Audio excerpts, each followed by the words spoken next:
All right, everybody, welcome to the stream. I hope you can hear me. I hope you can see me because this is a studio that I'm obviously not normally using. Full disclosure, it's just my brother's bedroom because I'm traveling right now, FYI. So I hope all that's working well. Well, we've got a stream today. We've got a debate. Now, those of you who don't know who Charlie Veitch is, you might have, well, go and watch the short maybe on the channel. You can keep this open, watch the short real quick. Long story short, he was on the street. He was shouting some stuff about vegan parents starving kids. I went over there and had a chat with him. We had a pretty funny interaction. And it's kind of, that's where it's gone. There was a whole video, a whole like debate or something, you could call it that was on the street. But we didn't get into the depths of it because he had to shoot off. So I offered to have him on and continue our conversation, basically. And he agreed. He's probably best known as like being a truther YouTuber as well, with 300,000 subs. So yeah, this is going to be definitely interesting, and hopefully a lot of you guys are actually Charlie's fans. I'm glad that if you're here, I'm glad you're here. So that it's not a little vegan circle jerk. I'm hoping we can have a discussion today, a debate today. It's going to reach some people and change some minds. So that's it. That's it, guys. Oh yeah, one more thing before we kick off. If you're going to send through super chats and Streamlabs tips today, just be aware that I will see them and I'm taking note of them, and I'm going to respond to all of them after the stream when we're finished. Because obviously I can't just read out your stuff in the debate. It's not fair on Charlie, okay? So that's how we're going to do that today. So just keep them coming in though, guys, because I do see them. And if you've got something important you want me to say, or some advice or something you want to give me and you really want me to see it, fly it over and I'll have a look at it, and I'll try and, yeah. I'll try and get to it. But I will get to it at the end of the stream no matter what, okay? Guaranteed. All right. Should we bring Charlie in, guys? Are you ready? Give me thumbs up in the chat if you're ready, and we'll bring him in right now and we'll kick things off. All right, let's do it. Hopefully they can see. No, that wasn't the right one. Hold up. Hold up. Hold that thought. Where the hell is it? There we go. Boom. Oh, there he's in. He's in. I hope everyone can see Charlie, guys. Tell me if you can see him in the chat. I assume you can. Charlie, welcome to the stream, mate. Hello, David. Thank you very much. Just a few initial thoughts. What was very funny about meeting you on the street, on Market Street, I saw you guys do. I could tell by the t-shirts and the skinny nature, the sunken cheeks, the gray skin, the wheezing. I could hear it from a distance. I could tell these were a group of vegans. You know what? The skinny nature. I'm glad I passed the bicep challenge. You were going to shame me. But then you saw the size of my guns. You're like, whoa. There was more than expected, to be fair. Yeah. There was also more stomach than expected, though, as we established as well, you know. I've been living a good life recently. Since meeting you, I've been doing my press-ups, sit-ups.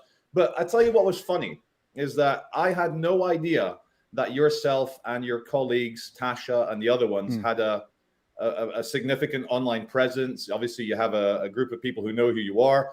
I researched you. I researched Tasha. And I was like, oh, shit. And so, but also on the flip side, you guys didn't know that I was a YouTuber either. No. So our interaction was what it was. It was a bunch of people coming together, having a discussion without then stabbing or punching each other. And we had people then, and also since, accusing it of being staged. But I want to tell my viewers, I know anyone viewing, I am so ideologically opposed to veganism that I would never stage anything with a group of these extremists. Right. Cool. I agree it wasn't staged. If it was staged, then that would be lame on both of our parts. Not something either of us would do. I mean, this debate was staged, obviously, because we planned it. but apart from that, no, everything else is straight off the cuff. So I've actually been watching some of your stuff as well, mate. I've seen some of your content, read some news about you, and news stories and stuff. And I just have, to kick us off, 2 questions. I think these are both really important questions. The first one's really difficult. And like I said, it is based on the research that I've done about you. So I hope this is okay to ask. What happened to the glorious beard? I guess I'm a bit like a woman. You know how women change their outfits a lot because women love fashion and other very shallow bits of misogyny. No, The thing is, I ideologically believe in beards, right? I believe they progressed humanity. You've got a good bushy one. There's a few copper tones in your beard there. Exactly. But 10 years ago, 15 years ago, I had a big Spartan Jared Butler 300 King Leonidas beard. Right. And then I grew out the kind of dirty hobo Santa beard. And then I've tried a short beard. I've tried mustache. I've tried a goatee. Okay. But goatee just to kind of here without the mustache. But then I realize as a meat eater, I have such a healthy, strong jawline. Why hide it from my fellow human beings? But then, you know, because I am thinning a bit on top, let me just give the guys a male pattern baldness view there. I think I'm a bit insecure about the lack of hair on my head. So I'm growing it over here so that if you flip my head upside down, it looks like I've got a full head of hair and a clean shaven beard. But I think that's always the way to go. I think just shave the head and grow the beard. That's the look. I think that's the it when is you're the losing look, the but hair. that's what I try and avoid. It's like I don't want to be a carbon cutout. Right, all right. So many people tell me, Charlie, you are bald, you're receding, shave it all off. And I will. I did a month ago, but this is 1 month's growth. Right. And now I want to grow it long again and be one of those like autistic incels in their mom's basement on 4chan all day with the long receding hair, you know, and it's not a good look. But anyway, how do we get onto Warhammer, this? Beards. Warhammer, that you look like one of those. No offense to people who play Warhammer, but that tends to be the look, doesn't it? You know, Games Workshop. All right, second question for you. I want to know who are we going to get today? Because there's a few versions of you I've seen in my research. We've got Charlie Veitch, which is the worst, I think, of all of the Veitches. Charlie Veitch, which is somewhere in the middle, and then Charles Veitch, which I actually saw a couple of videos where you were very sincere and very serious. So what are we getting today? You're getting all of them. All right. I like to wear my emotions on my sleeve. If I cry in a video, it's because I'm very upset. Yeah. If I am aggressive and a bit bullying, it's because I'm very angry at someone. Okay. But I think one thing I always wanted to have with my viewers is total honesty of like, you know, presentation. Like you may have noticed my channel, I don't do CGI. I don't do fancy intros. I don't play around with the sound. I don't do microphones. The editing is very basic. I follow the Werner Herzog style of documentary where the image and the quality of what you're filming far supersedes any editing, trickery, quick cuts, this or that, CGI. I mean, when I first got on and we were doing this off thing, I complimented your perfect black background. Right. And then you've done this cool blue light thing. And that is simple. There's no graphics. You're not using a green screen. And so that's my style. And emotionally and psychologically, I just want to just be honest. Right. There's so like part of the reason why I do what I do is as a reaction to all the polished mainstream media. Everything's this. We want the public to think this. Like in my kind of 14-year career on YouTube, I've been a conspiracy theorist. I've been a 9/11 truther, as you correctly stated. I've changed my mind. I went on this BBC documentary. I met all the CIA people, FBI, and I publicly lost half my viewer base by saying, no, I do not think 9/11 was as an inside job. I think it was actually pretty much how they explained it. And people are like, whoa. And this is the thing, like, you know, the truth is more important than following an ideology or like veganism, for example. The truth is more important than keeping your viewer base. And so I just, you know, it all ties in. Like, you know, are you getting Charlie Veitch, Troll Veitch, Charles Veitch? You're getting them all. At the moment, what does it say under my name? Charles Veitch. I'm wearing a colored shirt. Let me show you a little bit less meat eater chest hair. Let me look a bit. I was going to wear a tie, but no, you're getting Charles Veitch, but with all the other ones built in. So I'm glad you mentioned the 9/11 stuff, because actually I read up on that whole thing and found it really interesting what you said on that. That you were able to do such a U-turn on something you would really vocally been pushing, that this was an inside job, it's controlled demolition, and then you met those guys and they were like, here's why it isn't a controlled demolition, like here's exactly what a controlled demolition looks like, and then you accepted that, okay, do you know what, like that was, you could say that was you thought you were following the truth, but actually you had fallen into some kind of almost ideological belief that cult. Right? Yeah, it was a cult. Like a cultish belief. Yeah, and unfortunately, because I was elevated to this position, I don't know, early days like 2008, 2009, I became friends with David Icke, Alex Jones, all the other conspiracy people, you know, and I got like put on this pedestal. You are the big guy. You're the preacher of conspiracy theory, and I think it's my inner autism. You know, I think I'm on the spectrum somehow, and the mixture of that with the schooling I had and the university of looking for evidence and arguments and accepting, a big part of my schooling was a teacher saying, don't get emotionally attached to theories, because someone will come along with a better theory and you're going to be unable to argue against that person if you're attached to your theory, if you're ideologically possessed by that being the right way. And so it's like, let me think.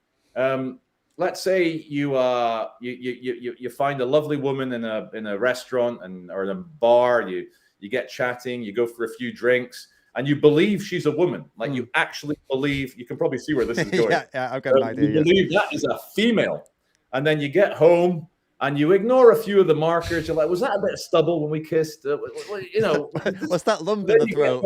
What's this? Yeah, an Adam's apple. And then you get home, and then when your new girlfriend drops her trousers and you see a big hairy cock and balls, if you still believe that's a woman, then you're ideologically possessed. Right. I'm with you. So after meeting the CIA, FBI, we went around the World Trade Center. I saw the blueprints. I met demolition experts. I met people whose kids had died on the flights. And that giant hairy cock and balls of truth, it kind of went, hold on a second. I've been in the conspiracy theory cult here. Right. But so yeah, I guess the point I'm getting at is that, so there's a chance then today, given the right information, or maybe not today, maybe in the coming weeks or months, that you could be convinced that these beliefs you hold now are more ideological than fact. If the right information presents itself to you, that you could be convinced that, call it veganism, call it whatever you want, right? Yeah. By the way, I don't know. We don't need to stick on the word or the ideology. It can just be the acts that come with it. Like you could be convinced that they are correct, right? The practice, the lifestyle of veganism, to avoid it. I'll tell you why I think it's a bit different, David. Okay. For the 9/11 thing, it was purely a whodunit. It was a forensic issue. Was it high-ranking people of the CIA, Mossad, MI6, who the Illuminati? Was it them, or was it the hijackers with funding from Saudi or whatever they were doing? And so it's a forensic issue. I think in terms of, let's see, what is the question? Is it moral to eat animals, or is it moral to eat meat? But I think let's call it animals, because you can get lab-created meat nowadays. Sure. So let's say animals. Is it moral to eat animals? I don't think that is a forensic issue, because we're not going, oh, is that an animal? Or I think it's more of a philosophical, truly, the morality question here. And I'll tell you first of all, a few things we agreed on the street. You said to me that vegan parents who don't give their children the right nutrition are fucking idiots. Morons. And I went, oh shit.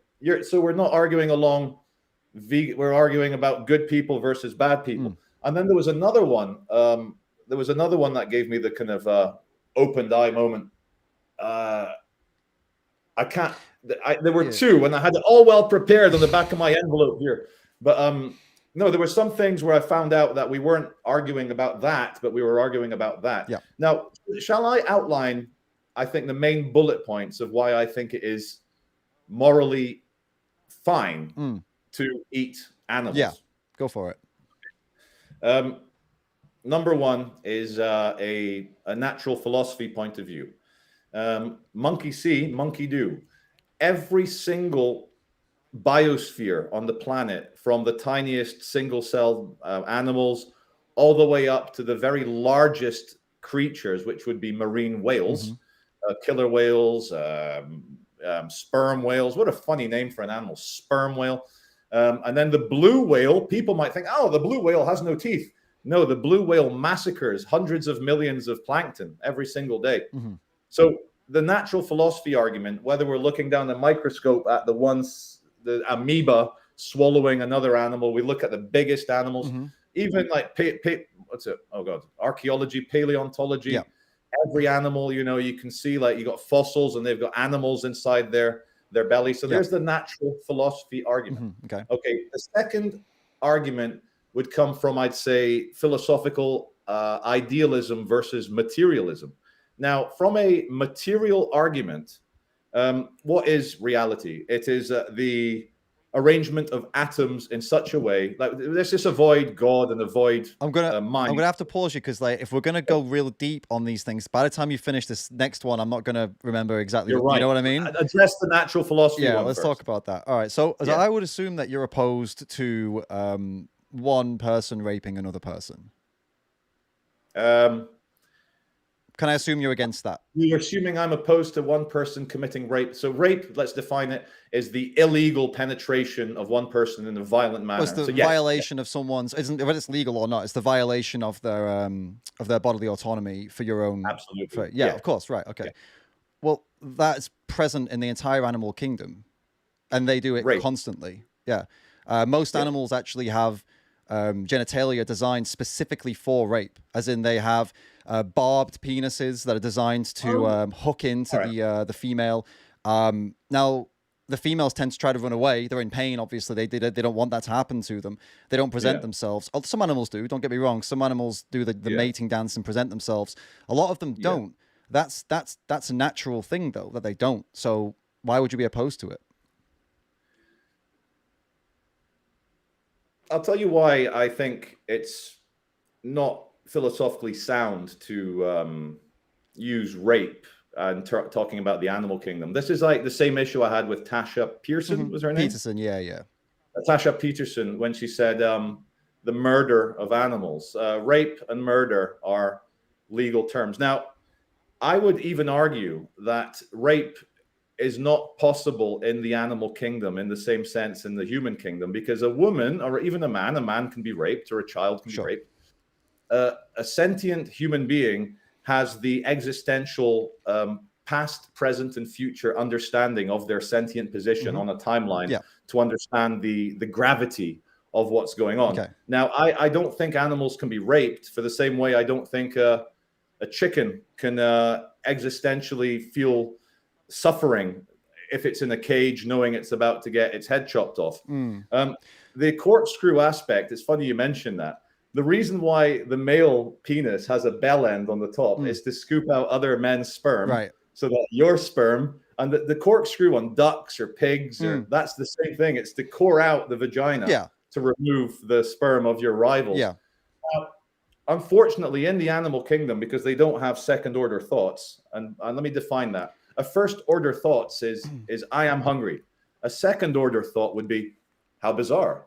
I'm aware that I'm hungry. A third order thought would be, wow, how bizarre that I'm aware that there is such a thing of a sentience inside me that is aware that I'm hungry. Now, animals, in my argument, only have first order thoughts.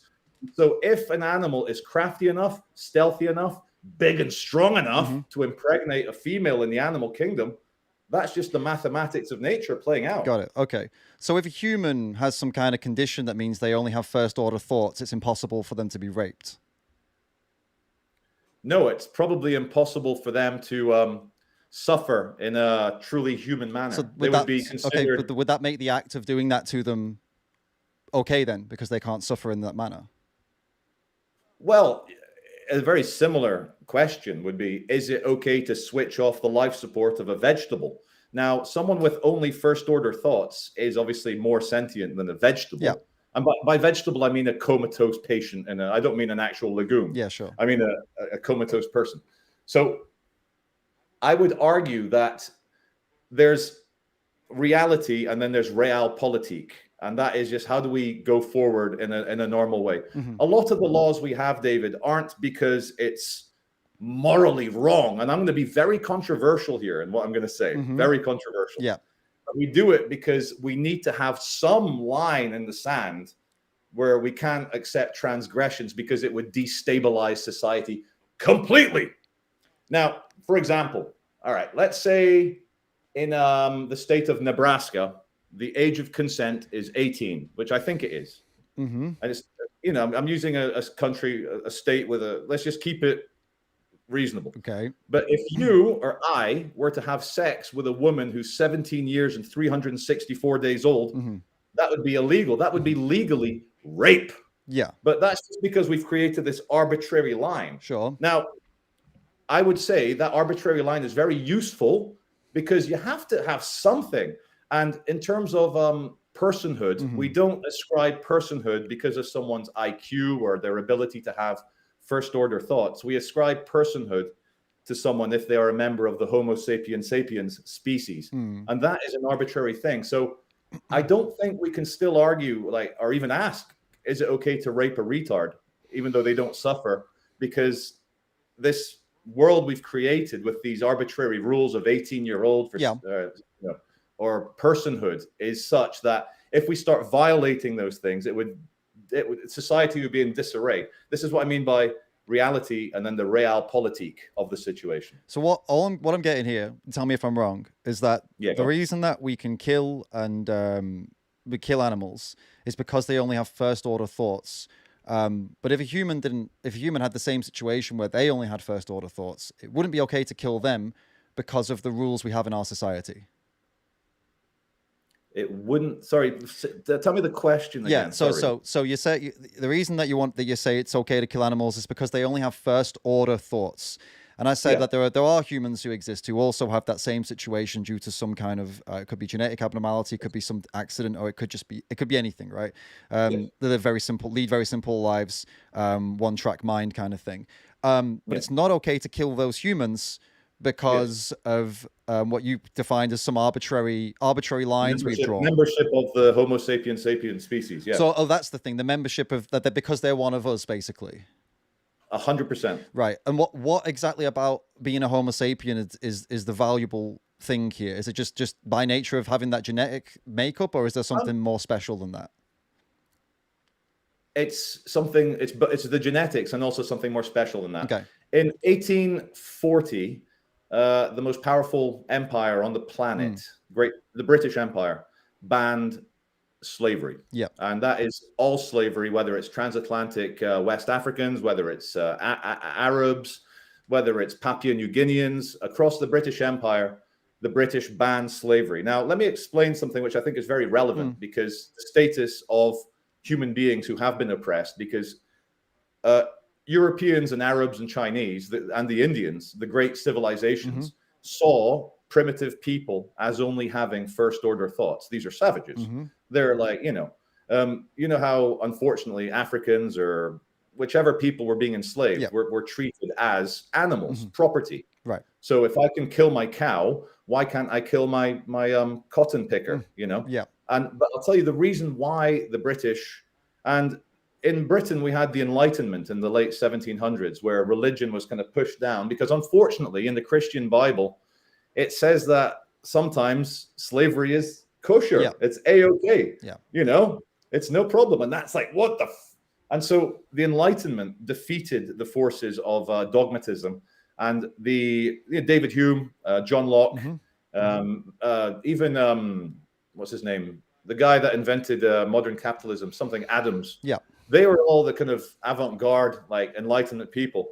And the reason why we banned slavery isn't because every West African is smart, like Albert Einstein, or because every West African is, like an English gentleman, but because it was obvious by then, after 400 years of transatlantic slavery, that many Homo sapiens sapiens from West Africa were sentient, were moral, were decent, were human beings, had second and third order thoughts. Right. And that began to sit very uncomfortably with the people at the time. And so slavery was banned, because in the Homo sapiens sapiens, those second order thoughts. Now, with animals, if an animal started displaying second and third order thoughts, we probably wouldn't eat it. And I think this kind of arbitrary line, the reason we don't eat dolphins or elephants, or, in the West, we don't eat man's best friend, the little doggy. Yeah. I know in other cultures they do eat dog, but in the West, we don't eat dog because we feel that the dog has a sentience, the elephant has sentience, second order and third order. Dogs are unique because there's no reason a canine should have second order thoughts, but they have been genetically engineered for thousands of years. So the cleverest, gentlest, coolest doggos got to breed, and then the most sentient of those doggos. So you got a situation now where border collies are as smart as dolphins. Yeah, I follow you. So I guess what we're doing now is like it's like an is versus an ought. I mean, you're talking about the way things are. Like this is Yes. probably the reason that people value dogs in the West and also elephants. This is most likely, or it could be one of the many factors, but yeah, this because people perceive them as having a higher level, basically a higher level of intelligence is the thing. But I mean, that is quite an arbitrary line to draw, isn't it? The line of intelligence, and to me, what it feels like, it feels very convenient that the only thing that would separate these animals from being a burger or being able to be allowed to live out their lives in peace is that they don't have these second and third order thoughts. And it seems like very convenient that that is the reason, because they have feelings, they have emotions, they feel pain and they suffer, and they care about their families. They even dislike people. They have enemies. There's certain people that a cow will attack, and then someone else will come over and they'll love. So, they have all of that stuff, but the only thing they need to stop yourself from killing them, they just don't have. Do you not feel that's quite... Like, it feels like this argument was created to justify eating meat versus the other way around, if that makes sense. It feels like it's come from a place of, I want to keep eating this way, so I need to find the thing that I'm going to value now more than anything else. Whereas you could easily value their experiences and their subjective experience. You could value that as the thing that's important. Then you'd be a vegan. But you've chosen this thing, which clearly, if I'm trusting you on this, I've not looked into first, second order thoughts, but if I trust you on this and they don't have those thoughts, that feels like a very arbitrary line to draw for no particularly good reason, to be honest. Like, why not just let them live because they have a subjective experience, not too dissimilar from a child? You say it's an arbitrary line, and it is. It's invented by our own viewpoint on the world. But I think there is a very good reason. We can both agree that minimizing suffering is a good thing, because suffering is inherently bad. I know, like Mother Teresa and sometimes these like weird like Catholic sects, they're like, oh, suffering will take you closer to Jesus, but they're insane. I think we can agree that suffering is bad. Right. Bad. Right. Yeah. And so if an animal is able to suffer philosophically, morally, politically, if it's able to experience grief in a human sense, then I think it would be morally wrong to put it in a slaughterhouse and, grow it for food. Okay. Now, this reminds me of our conversation when you mentioned that cows may display autistic traits. Now, that stuck with me, so I researched that. I think what you're referring to, please jump in and interrupt me if I'm wrong, is a female professor called Temple Grandin who designed slaughterhouses. Yeah. And she is autistic. And she's very unique in that she is very autistic, but her parents, and she's created a normie emulator in her brain. Like your computer can sometimes run a Sega Mega Drive. Yeah. She's got an ability to interact with people. Yeah. Now, she designed slaughterhouses because she believes that cows think in an autistic sense. Yeah. She can think like animals. But what's very unique about Temple Grandin is she is neither a vegan nor a vegetarian. Yep. Now, I was reading that, and I can see why you used her as an example. And like cows are, in certain cultures in Hinduism are revered as literally gods. But the very person who she's a professor, she's an academic, she's got like 18 degrees, 4 professorships. So she's a very clever lady. And even she, who is autistic, designing slaughterhouses, chooses to eat meat. Yeah. Now, in an interview, she said that she felt ill if she didn't eat meat. And I thought that was a cop-out, because let's look at you, David. You're a healthy-looking guy. You're quite well built. You obviously know how to get the nutrition that you need from a purely plant-based diet, don't you? Yeah. Yeah.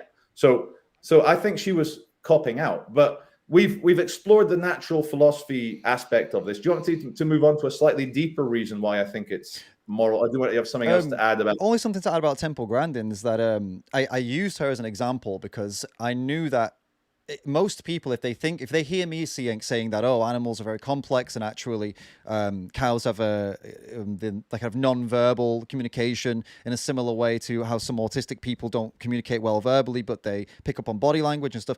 I knew it would be laughed out of the room if I said a vegan came up with that. And so it's great that it's not great that she isn't vegan, but it's great that somebody who isn't convinced by this way of living still is conscious enough to understand that cows have an experience. And yeah, she used it to help the animal ag industry to kill them in a quote unquote better way, which sucks. Yeah. But it's I felt that Yeah. it was a more, to somebody who isn't a vegan, it would be more of a convincing thing to bring in, because it's like she has no skin in the game. She's not a vegan, so it's like I'm Yeah. using. That was the intention there. No, but non-vegans also care about animal welfare, David. Right. But then We have skin in the game. yeah, sure. But if a non-vegan truly cared about animal welfare, then they take it to the level of just leaving them alone. I mean, well, this is where your ideology and that you are blinkered, unfortunately. Go on then. How is it blinkered? Okay. Human beings eat meat, and I'm going to go on to the philosophical aspect of it. But I think if I can just quote you, she has no skin in the game, because if she truly cared about animal welfare, she would be refused to. Is that well, a no, fair she has no skin in the game because she's not supportive of veganism. So I figured that would be a good person to quote, because it's not like you can say, "Oh, she's biased." Well, she's not biased. Yeah. She doesn't agree with vegans. The other part was that if somebody's concerned, okay, not everybody in the world, but if for example you yourself are concerned with animal welfare, and you just told me I know how to live this way, and a lot of people do, and it's not entirely, it's not really difficult, to be honest. Yeah. Then the best thing you can do for animal welfare is to refuse to fund the industries that kill them. Otherwise, you're kind of, it's like a fake concern, because actually you're putting them in places of absolute hell. There's no worse place on earth than these places. Trust me. If they had second and third order thoughts, maybe, and I agree that. But you agree they suffer, don't you? You said that you agree that they suffer, that they have feelings. You I acknowledge agree that they feel pain. Right. I don't know if they suffer in the same way like a father would suffer if he lost his son in a war. Not at all the same way. They suffer in a similar way to how we presume like a I don't know, newborn baby would suffer. They don't understand anything that's going on. Instinct, if a cow puts its hoof on a hot plate, it'll lift its hoof up. But that's not suffering. That's a machine-like response to pain. Would you say the same for a baby? A newborn baby, yes. Okay, so you don't think the newborn baby can suffer, or you think all their responses are just reactions to pain?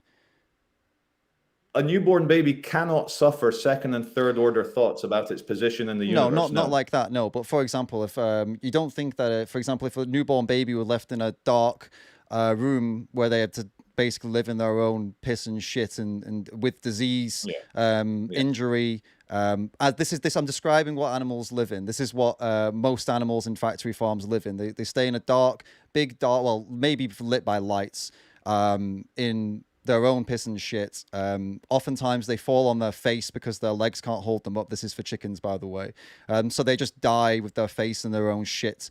They're cannibalizing each other because of the condition. So I mean, all of that is, you wouldn't. Yeah, tell me what you think. What are your thoughts on all of that? Yeah. Let me thank you for that. Nobody wants to see an animal or a newborn baby suffering in piss and shit in the dark. Have you heard of the Animal Welfare Act of 1986? I know the animal. Yeah, you can go into it if you. I don't know it word for word, but I know of. No. I just to prepare for my talk with you today, I did a bit of research. Sure. Now, Britain has some of the highest animal husbandry standards in the world, and that's a fact. When you compare the laws, you can go onto ChatGPT and compare the laws. And coupled with that, I would say, just from my own empirical understanding of British people, some of the most sentimental, animal-loving people in the world. I've seen some crazy shit. My dad is Scottish, and growing up around the Brazil, Middle East, we would always rescue pigeons or little birds that have fallen out of the nest, or we'd raise tadpoles and help the frogs out. Like the poor froggies. Like of 1,000 tadpoles, one of them will make it to adulthood. So what we'd do, we'd get like 30 frog eggs.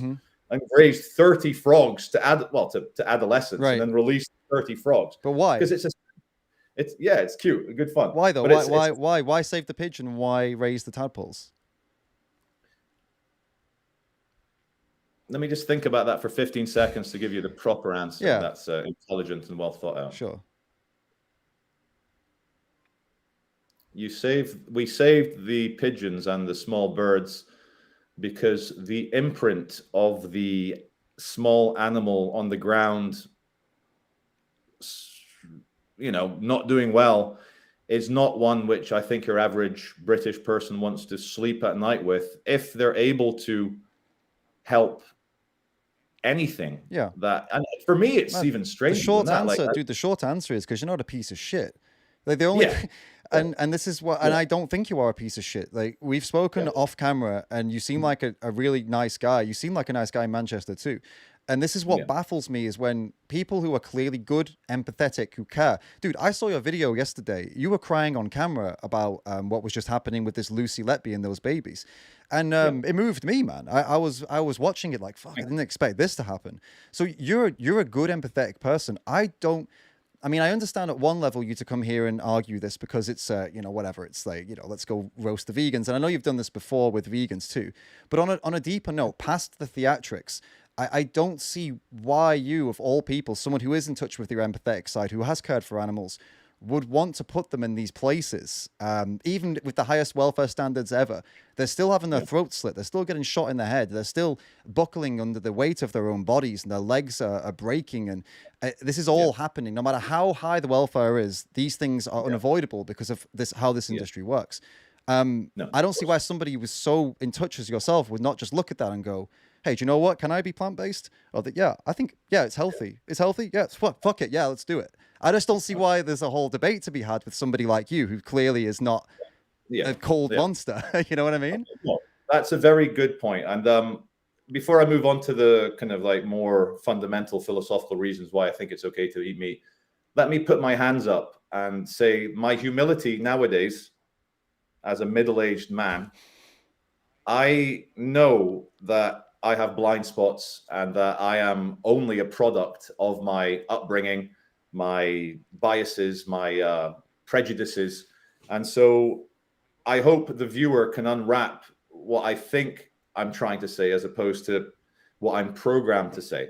Now, you said something about 5 minutes ago, which had me put my face towards the camera. Okay, go on. It's, about animals in the dark and piss and shit. Now, part of the reasons I get upset at the vegans on Market Street, the television ones, the mask ones with the television, where they play videos of animal abuse, factory farming animal abuse, which is illegal in this country, but they present it as if it were the norm. Now, let's both be grown-ups about this, David. Let's both agree that animal abuse probably happens more often than we're told.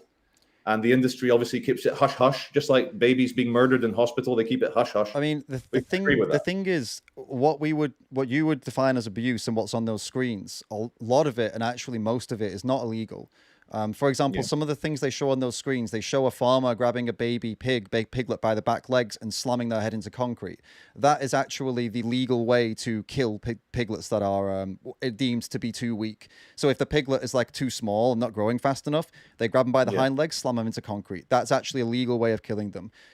So a lot of the things you're seeing there, the artificial insemination, the shoving the hand up the cow's ass, totally, completely and utterly legal. Not one thing is wrong with that. Now, there might be a few scenes where it's like, oh, that doesn't seem legal. Like maybe they're someone punching an animal or something. I'll give you that. But when they're using those electric prods and zapping them and zapping them, that's legal. There's nothing wrong with electric prodding an animal to make them move. So it depends on what you're referring to. But most people do think this stuff is illegal. But about 99% of those screens, I know the documentary, about 99% of that is standard practice for most of the world, England included. I mean, that's abuse, but it's legal abuse. Yeah, it happens probably a lot more often than we would like to think or even would care to think. But it's standard, it's accepted, it's normal, it's what they're paid to do. They're not doing anything wrong when they do these things. I need to put my hand up and without further research or having a farmer present, I cannot argue against that point because I don't know enough. Because I could sit here and say, oh, no, British farmers would never do this crazy shit. And any video is illegal. And I hope they take it to the police and they get convicted under the Animal Welfare Act. But I hope there are farmers. I've got a lot of farmers that watch my videos and they got onto me because of my various Charlie Veitch versus the vegans, parts 1, parts 2, part 3. Now, I think my second reason why I think it's morally absolutely fine to eat animals, and I specify animals as opposed to meat because you can have lab-made meat, is that, first of all, nobody knows, and you might roll your eyes here. Your viewers are going to roll your eyes. Like, here we go. But the religious people don't know. The scientists don't know. Your average everyday baza down the pub having a pint of bitter doesn't know. We don't know why the universe exists. We don't know the age of the universe. It doubled. Remember last 2 weeks ago, it doubled from 13 billion years to 26 billion years. And scientists are now, yeah, it's 26 billion. And so, whoa, it's doubled in age. Right. We don't know whether a God exists or whether a God doesn't exist. It probably doesn't exist in the traditional Judeo-Christian Muslim way, the old man in the cloud judging you, watching you masturbate. But and what I was saying earlier is from a kind of idealist. By idealist, I mean the universe exists as mind. It's in the mind, and is it the mind of the universe? Is it the mind of God? How are we sentient? So from that argument, I would say human beings are at the top of the pyramid. Let's get Illuminati here. Top of the pyramid. And so everything in the pyramid is a part of us. One electron is the same as another electron. One atom is the same as another atom. The way that the universe figured itself out on this third rock from the sun that's just in the Goldilocks zone, things moved. And so what are animals? Are animals little cyborgs because material background anti-entropy forces makes things auto-organize and atoms come together and DNA? So are animals cyborgs, or are they slightly retarded versions of the mind of God? And I think on both arguments, it's fine to eat them, because whether they're just cyborgs, and we've kind of discussed they cannot suffer second or third order suffering thoughts. If they're cyborgs, eat them. And if everything is the mind of God anyway, they taste so delicious. And if you're only eating a part of yourself, no worries. So that's my second argument. Cyborg, you mean part robot? That's what a cyborg is, isn't it? Okay, they are automatons.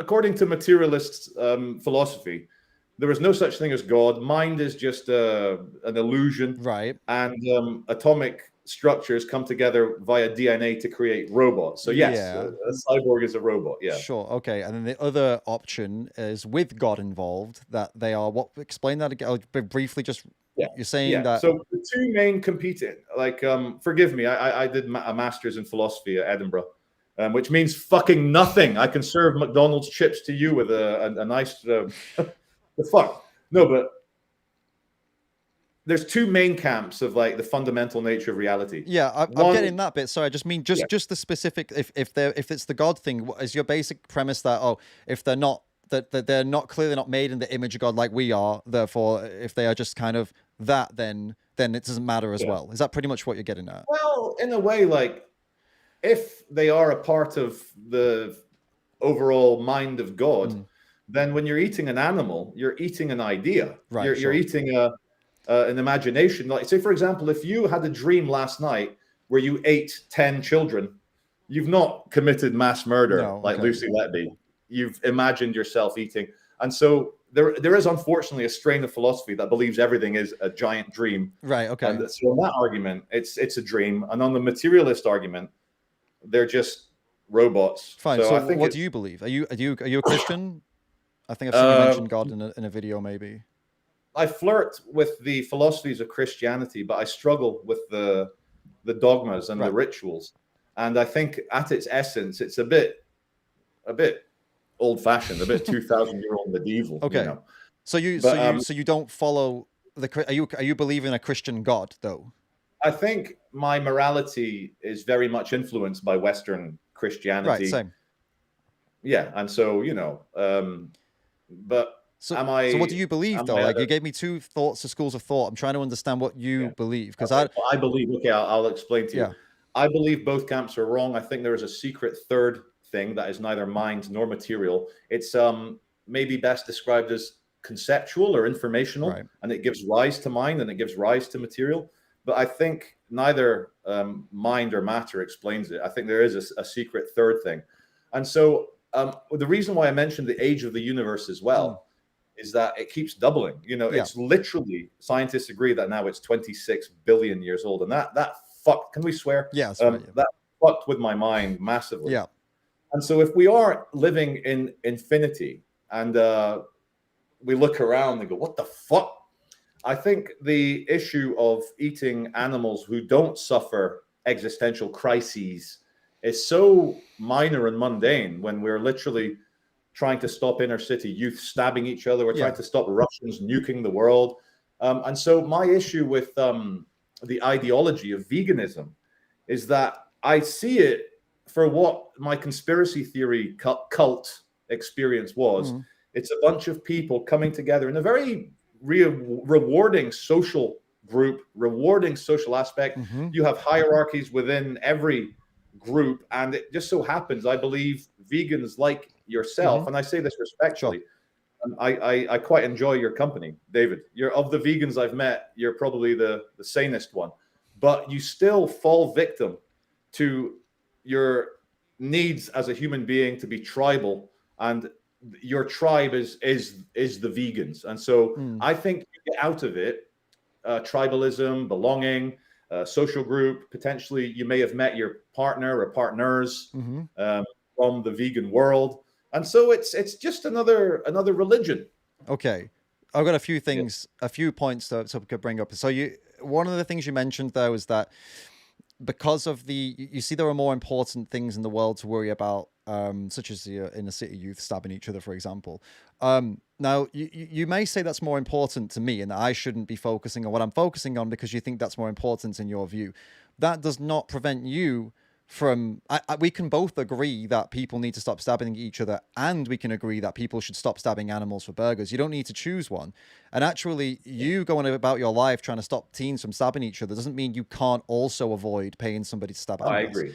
So I mean, it's not a mutually exclusive thing. Yeah, so that I don't see any conflict there. I don't see any reason that somebody wouldn't be vegan simply because they don't care as much about animals. It's like, that's fine. You don't need to care about someone to not pay someone to put them in a burger, like kill them and put them in a burger. You just need to look at them and say, hey, I know that you've got an experience. It's not as complicated as mine, and probably you won't remember ever meeting me because you have these first order thoughts, but I also would not want to see you stabbed.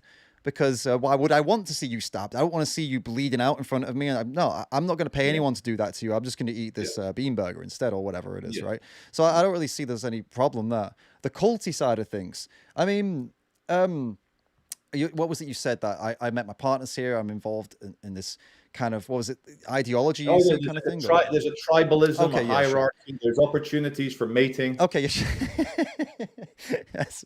All right, yeah. I mean, I don't really see... Well, I can talk about it because you brought it up, and I don't want to see like I'm dodging it, but it's not really relevant necessarily to like... You can believe that veganism is a cult, but you can take the message from it and go, do you know what?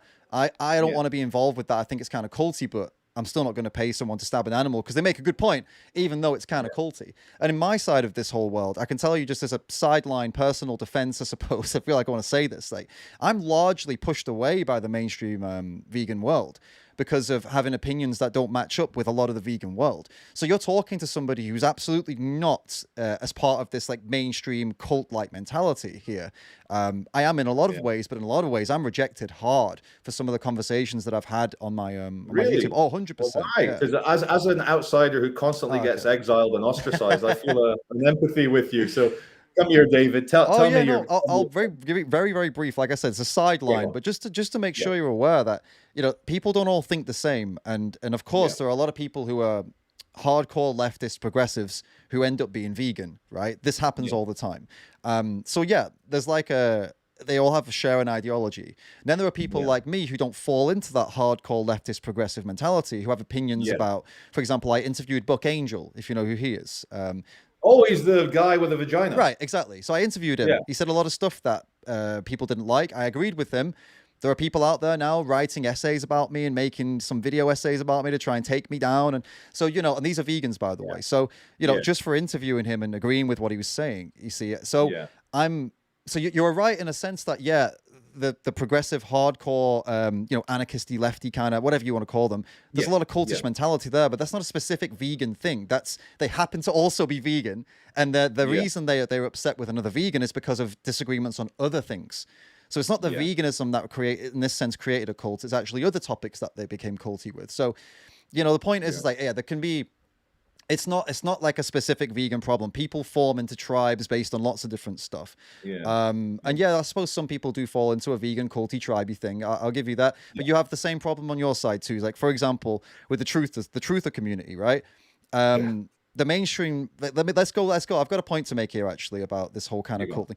It's important. I think what you've maybe, tell me if I'm wrong, you might have fallen victim to this kind of veganism as a cult thing because of a mainstream narrative around it, because the mainstream narrative around veganism is that we are a cult and it's all very culty. And when you get into it, you'll find, like I've just said, there are factions that disagree with me and they want to cancel me, and then and I'll roast some other factions, and so it's not really a cohesive unit at all. Like we're all fighting each other about all different things, unfortunately. But this happens with the truthers too. So from the outside, what does the truther community look like? Trump-loving, gun-toting, redneck, birds aren't real, microchip 5G, Bluetooth safe and anti-safe and effectives, lizard people, morons, right? Yeah. Now, you don't seem like any of that stuff. You're sat here, you tell me like, no, that's not what, no, it's totally different. There are factions. There are people who are like 5G crazy. There are people, lizard people. There are people, and then the 5G guys are going after the lizard people guys. Like, oh, you're an idiot, you're a moron, and they go after each other. You turned around on the 9/11 stuff, so now some of these people hate you as well. So you of all people should understand that it's not one cohesive big cult movement at all. On your side or my side, you know? I hold my hands up. I was straw manning veganism. Now that's very interesting to hear your experiences as well. I'm familiar with Buck Angel. I would describe him as a middle-aged man with conservative views. He doesn't want, even though he is a transgender, he doesn't want people talking to little children about changing, transitioning, which is a very vanilla conservative position. You'd think so, but I agreed with him. Very vanilla position, but very rational. And I can understand. So I was straw manning you and the vegans into thinking you were all Just Stop Oil, transgender reporting. You know, there are tons of vegans that don't like Just Stop Oil protests. They think that it's not fair on the working class to constantly like hold them up and block their trains. And I've had loads of conversations with vegans who don't like that. There are vegans like myself who are against the WEF and everything they're trying to push. We want nothing to do with that. They're trying to push insects, man. We're vegans. We don't want to eat animals or animal products, even if they're insects. Eat the bugs. You know, no, man. Most people on my channel here are against all of that. We put a big fat fuck you to all of that power crazed. You know, you will own nothing and be happy. We'll control your food supply. Now, fuck all of that, man. And actually, Just Stop Oil are even opposed to that. I don't know if you know this. They're not with the WEF at all. They don't want. They're not interested in individual change. They want the government to do stuff, basically. So it's a lot more complex than it looks. Yeah. No, that's really eye-opening, and I hope the viewers watching this from my side as well see that you know, we have a stereotypical image of a vegan. And it's like maybe even waving a communist flag, you know, hey, down with this, down with that. But clearly that's a straw man caricature of what we have in our minds as a kind of idea of a vegan. Now, David, can I ask you a question? What would victory mean for you as a vegan from the vegan point of view of the world? What would victory be for you? Oh man, I would victory like in a non-realistic sense. I don't think this world would come about in quite this way, but I would just love everybody in the world to first of all have the means to be able to live perfectly healthily without any struggle with plant-based food. I know that there's parts of the world that's going to be completely impossible right now, so it's not fair to. I even feel bad. Imagine trying to tell somebody like, oh, make them connect with animals like you do with, you know, baby pigeons like I do. Imagine trying to have them connect and then they have no option but to stab them. How horrible must that existence be that they've connected, they've seen a video and then they go, I don't want to do this, but if I don't do this, I'm going to die. That's horrendous. So I would like that to be rectified entirely. That's in a dream world. In the real world, and obviously in that dream world, I'd like everybody to make that connection and go, do you know what? Hey, let's all be plant-based together and let's not do this anymore. In the reality, that's probably never going to happen quite like that. In reality, what's most likely going to happen, and this is also tricky.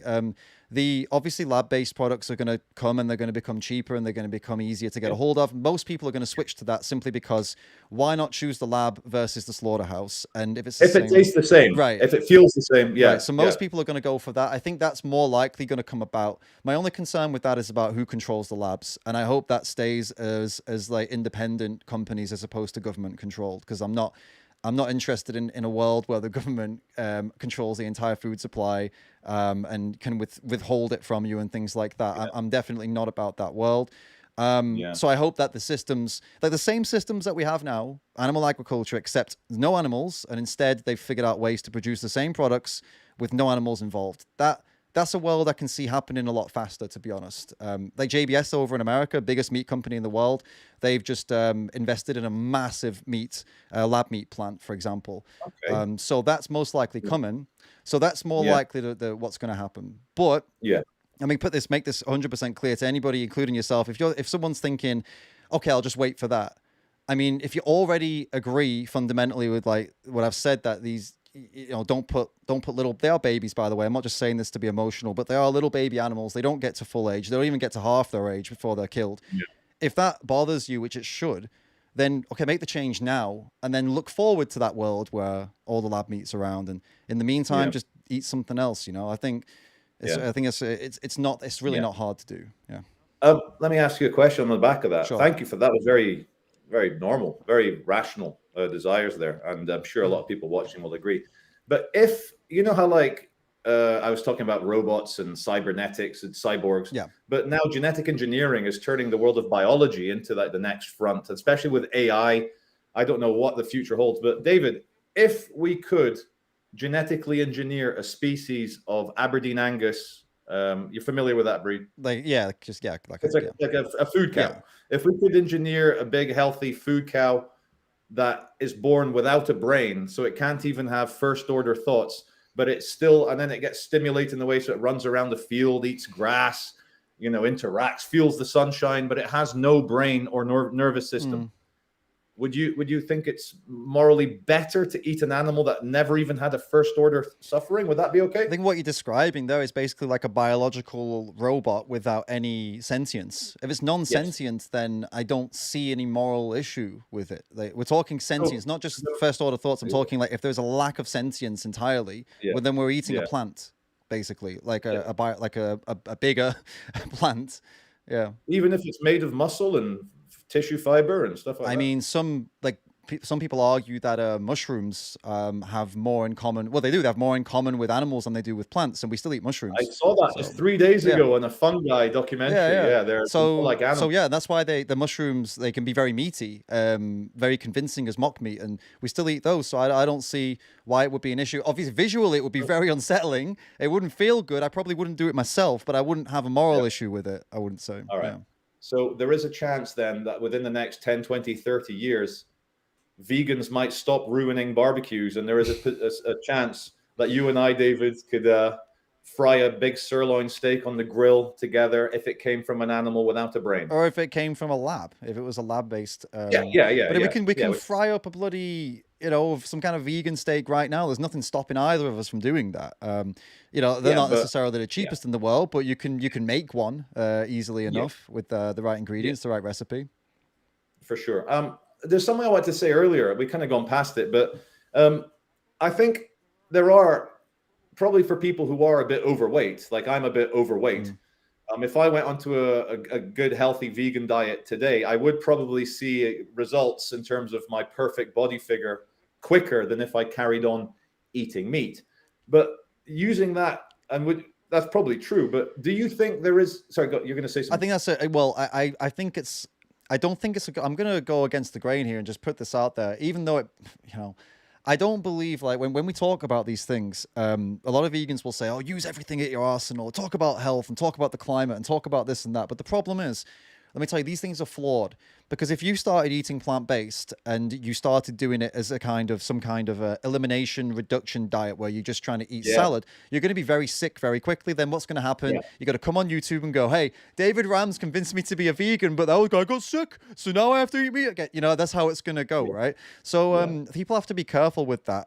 If you're eating a healthy plant-based diet that is adequate, like you've planned it out properly, you've learned what you need to learn, because you can't just go bam and then just eat anything, right? You've been eating a certain way your whole life. So you've got to do it properly. You've got to look into, okay, what am I going to miss from the meat and the dairy and the eggs, right? Okay, where do I get them? Let's incorporate them in. Let's have my mixed meals or lots of different stuff, not just processed vegan crap, right? Which is great, occasionally, but eat some proper food. Then yeah, you if you're eating a calorie deficit, or like you would on any diet, you'll lose weight. There's not a guarantee though. If you just match the No. calories you had before and you match the Yeah. nutrition you had before too, you'll stay the same weight and you're Exactly. not going to change. No. So I mean, the diet Yeah. itself is not, it's not a fix all, like, oh, you're going to be super healthy unless you eat a healthy plant-based diet, which is No, super of course. important, man. Of course. Yeah, no, just from my own knowing vegans throughout the years, I'm 43 now. I'm probably a little bit older than you. How old are you, David? I called you at 40, so that's good. Hey! That's good. I'm 30. Well, how old am I now? Fuck, 34. I just had my There birthday, you so I go. was like, wait a minute. He's a young man. You're still a young man. You're practically 29. Yeah. But I saw a lot of vegans, and I don't bring up the high profile ones because we'd agree that some high profile vegans who die by whatever reason, they're idiots. And, Yeah. you know, was that, what was it, Banana Woman who died recently? Oh, this I like, don't yeah, think yeah. she's not representative of veganism. She would be like an extremist. She was eating a raw vegan. Oh god, I don't want to use the word vegan. She was eating a raw plant-based diet, and this is the problem: is that veganism encompasses lots of different ways of eating. But she had an eating disorder. It's clear as day. Yeah. She might call herself vegan, but it was an eating disorder. That's why she died, not because she was a vegan. You know, that's that unfortunately though, it's sad. It's sad, you know. Obviously, incredibly sad. The reason I mentioned the losing weight, I would even go as far as to say, I could probably look it up at some point, but I think veganism and anorexia in females especially may be slightly correlated. I think there is an aspect of the desire for control, which is what anorexia is. It's the control part of your mind going out of control with the, you know, the calorie counting, with, what did you call it? A withdrawal, an exclusion diet? Elimination diet. Yeah. Elimination diet. Do you have anything to say? Have you noticed a slight correlation between veganism and anorexia in females? Not necessarily. I mean, there is, of course, people who have these conditions, have these issues, sometimes will clasp onto a specific way of living to justify their condition. So that might be, I mean, you see it in the carnivore world too. You know, the carnivore diet. Do you know this? Oh yeah, Jordan Peterson does it. Right. So a lot of these people also, it's clear as day they have eating disorders. And actually a couple of psychologists have started to publicly speak out about it. And they're saying we have a mental health crisis with this carnivore movement, because most of them are, they're really, you know, they have an eating disorder. They've clung on to an ideology and they're justifying their eating disorder by, oh no, it's for my health. It's good for my health.